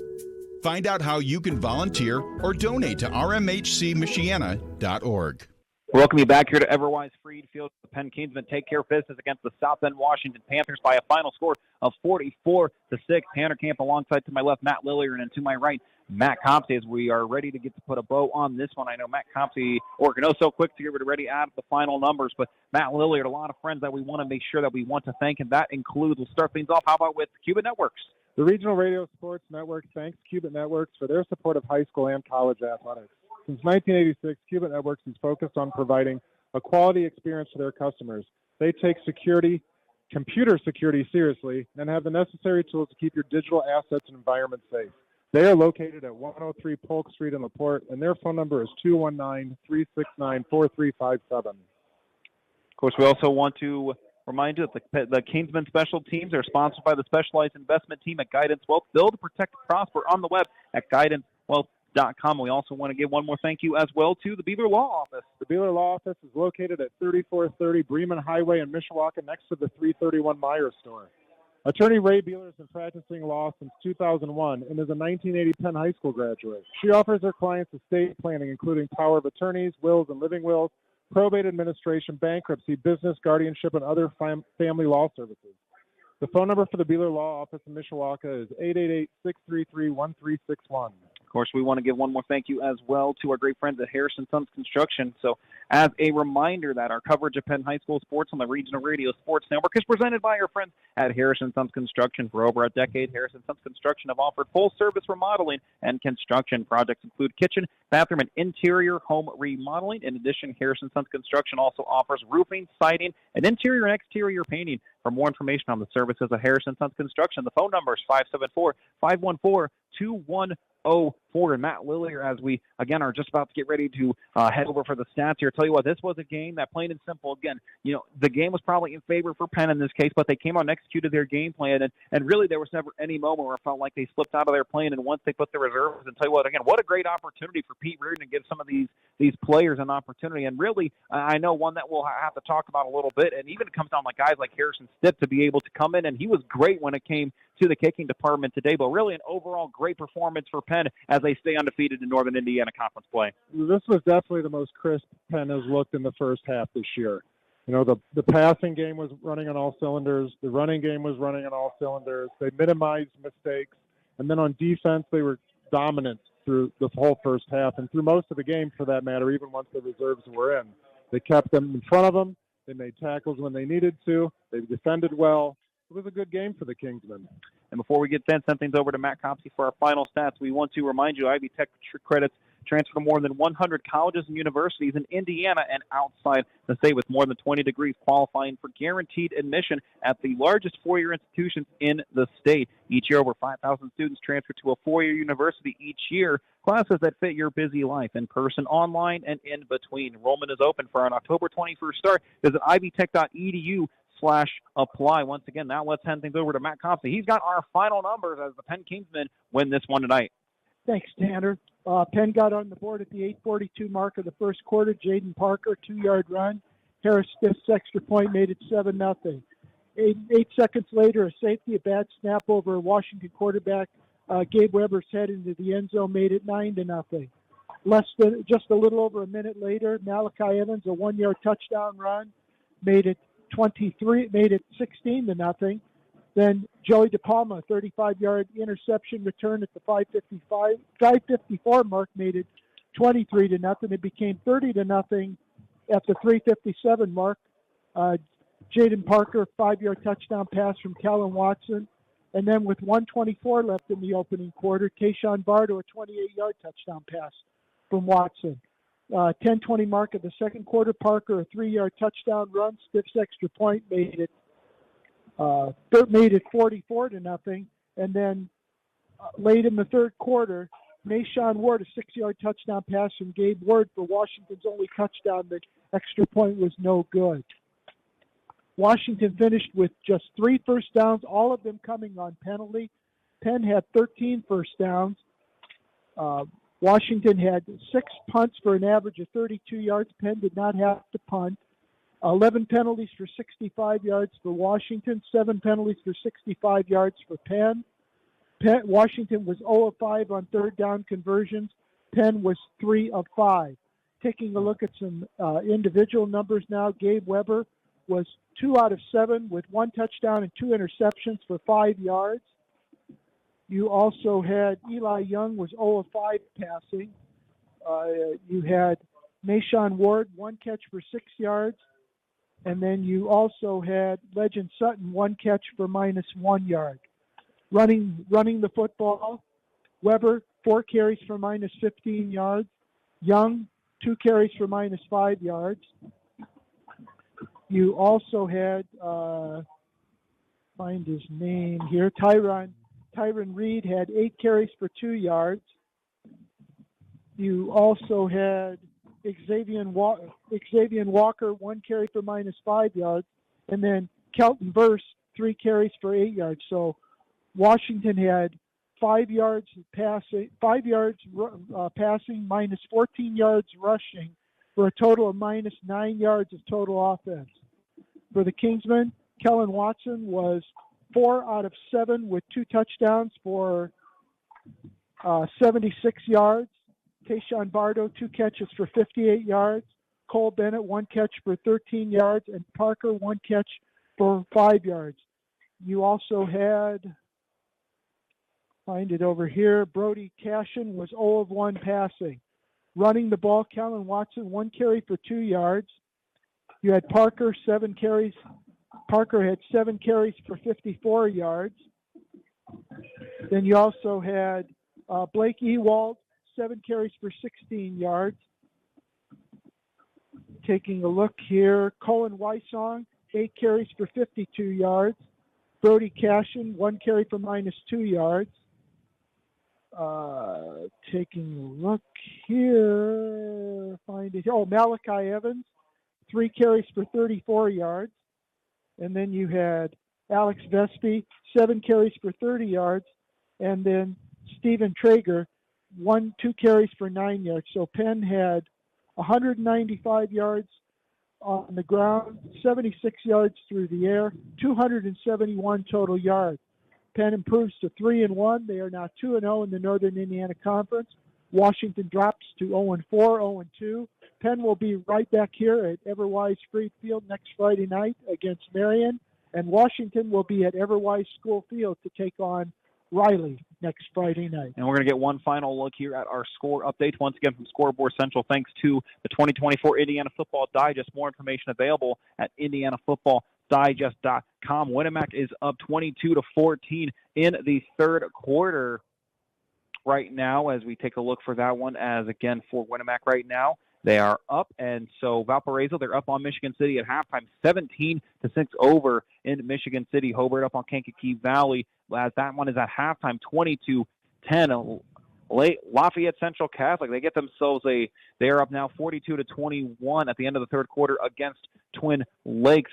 Wheeler right now up on Hammond Bishop Knoll 29-0 in the second quarter. Also Fort Wayne Northside 28, Fort Wayne Concordia 14 in the third quarter. Fort Wayne and Fort Wayne Bishop Luers tied at 14 in the third quarter, and Hanover Central taking care of business right now against the Lowell Red Devils over at the Inferno by a score of 35-14. That is in the second quarter. Once again, big thank you to Scoreboard Central, which is thanks to the 2024 Indiana Football Digest. Again, more information available at indianafootballdigest.com. One final thing we need to do before we say our thank yous and put a bow on this one, and that's name our Lily Insurancy players of the game for both respected sides. And we'll start things off here for the South Bend Washington Panthers. And look, Matt, when you and I were talking about this, again, the score, it may not show the whole story, but there were still a lot of players who still made some plays despite what the score and gave the effort out there. And one player that we really thought that stood out for you in this case was Antoine Kyle, especially on the defensive side of the ball. Keep in mind, he was basically being a two-way player by also having to be in that right tackle spot. But especially defensively, there were some moments where he at least put a little bit of pressure on any of the Penn rushing plays or on the quarterback spot. So at least for the Panthers, it's going to be Antoine Kyle earning your player of the game nods for Washington. Yeah, Antoine Kyle played a good game. We called his name quite a few times on the defensive side, and if there was a highlight for the Washington Panthers in this game, it was their defensive front. They got a good pass rush on Penn when they dropped back to pass, and Antoine Kyle led the charge on that. So definitely well earned. And meanwhile, on the flip side here for the Penn Kingsmen, on that side, a lot of players who also made a number of big plays. And this time we're going to go on the defensive side of the ball. And any time that you can get a pick six, you're going to give yourself a good chance that time. And that's going to go to Joey DePalma. But even outside of the pick six, just like with Peyton Horner and just like with Vinnie Freeman, that secondary they are just so dynamic. And again, part of one of those 10 new starters that, Vinnie Freeman, the only player at this point who was back from last year's lineup. And Joey DePalma seems to always find a way to keep his name in the mix. And again, when you have a pick six, we're going to give this one. So it's going to be a defensive MVP of the game. But Joey DePalma, what an effort for the 5'10 senior. Well, anytime you can score points on defense, it's a good day for your defense. Joey DePalma played a hard game, as did the rest of that Wild Bunch defense. It was a tough call between him and a couple of other players. But when he got that pick six, it kind of sealed the deal for him. And before I'm done, I would like to throw a shout-out to a couple of Go people. for it. I want to throw a shout-out to Coach Chris Giesman and a shout-out to Coach Corey Yeoman. I know they get a lot of pleasure out of seeing this Penn High School program continue their success even after their coaching tenure has ended. I hope they're still listening tonight, and I hope they got big smiles on their faces. Well, and we're fortunate that we get to work so close. Of course, Chris Giesman, not only one of the best high school football coaches, regardless of whether it's football or coaches that's ever come across this stage, just an outstanding person. We're so glad that we get to stay in close touch with, of course, Corey Yeoman, who we've stayed also in close contact with, and very, very thankful that we've stayed so close with them. And obviously now in the Pete Reardon era, I'm sure they're very pleased, as you mentioned, with that dynamic. And always great to get to see both the former head coaches. Yeah, they're happy to see these coaches continue to have the success that they had under them, too. Coach Pete is off to a great start as Penn's head coach, and I'm happy to see them continue that progress. So once again, the final from here, 44-6, and Penn is the winner, as Matt Compsey mentioned. Next time up for Penn next week, they're going to be right back here at home at Everwise Free Field as they take on the Mishawaka Marion Knights.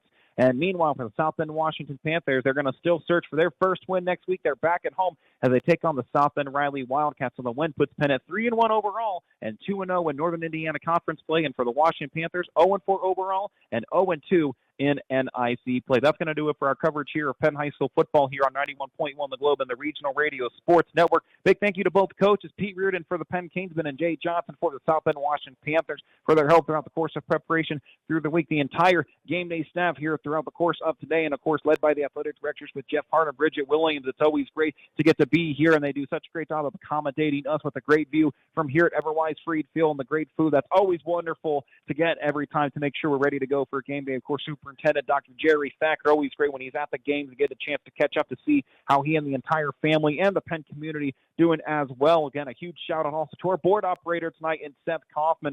Had the fortune to know Seth over the last couple of years and did an outstanding job to make sure that we were behaving tonight, and that is the case for sure in tonight. And once again, of course, big thank you to Paul and Tanya Condry, as well as Mike Knezovich, for giving us the opportunity to be on the air here tonight and hang out and stay close to doing some high school football. And of course, to my crew, once again, 4 weeks now into this, Matt Copsey and Matt Lillier, always a pleasure to put the headset on with you guys, and looking forward to being right back here next week as the Mishawaka Marion Knights looks like they're in a solid battle with the St. Joseph Huskies. That could set up for a real solid matchup. But once again, gentlemen, always a pleasure to hang out with you on Friday nights. Same with you guys.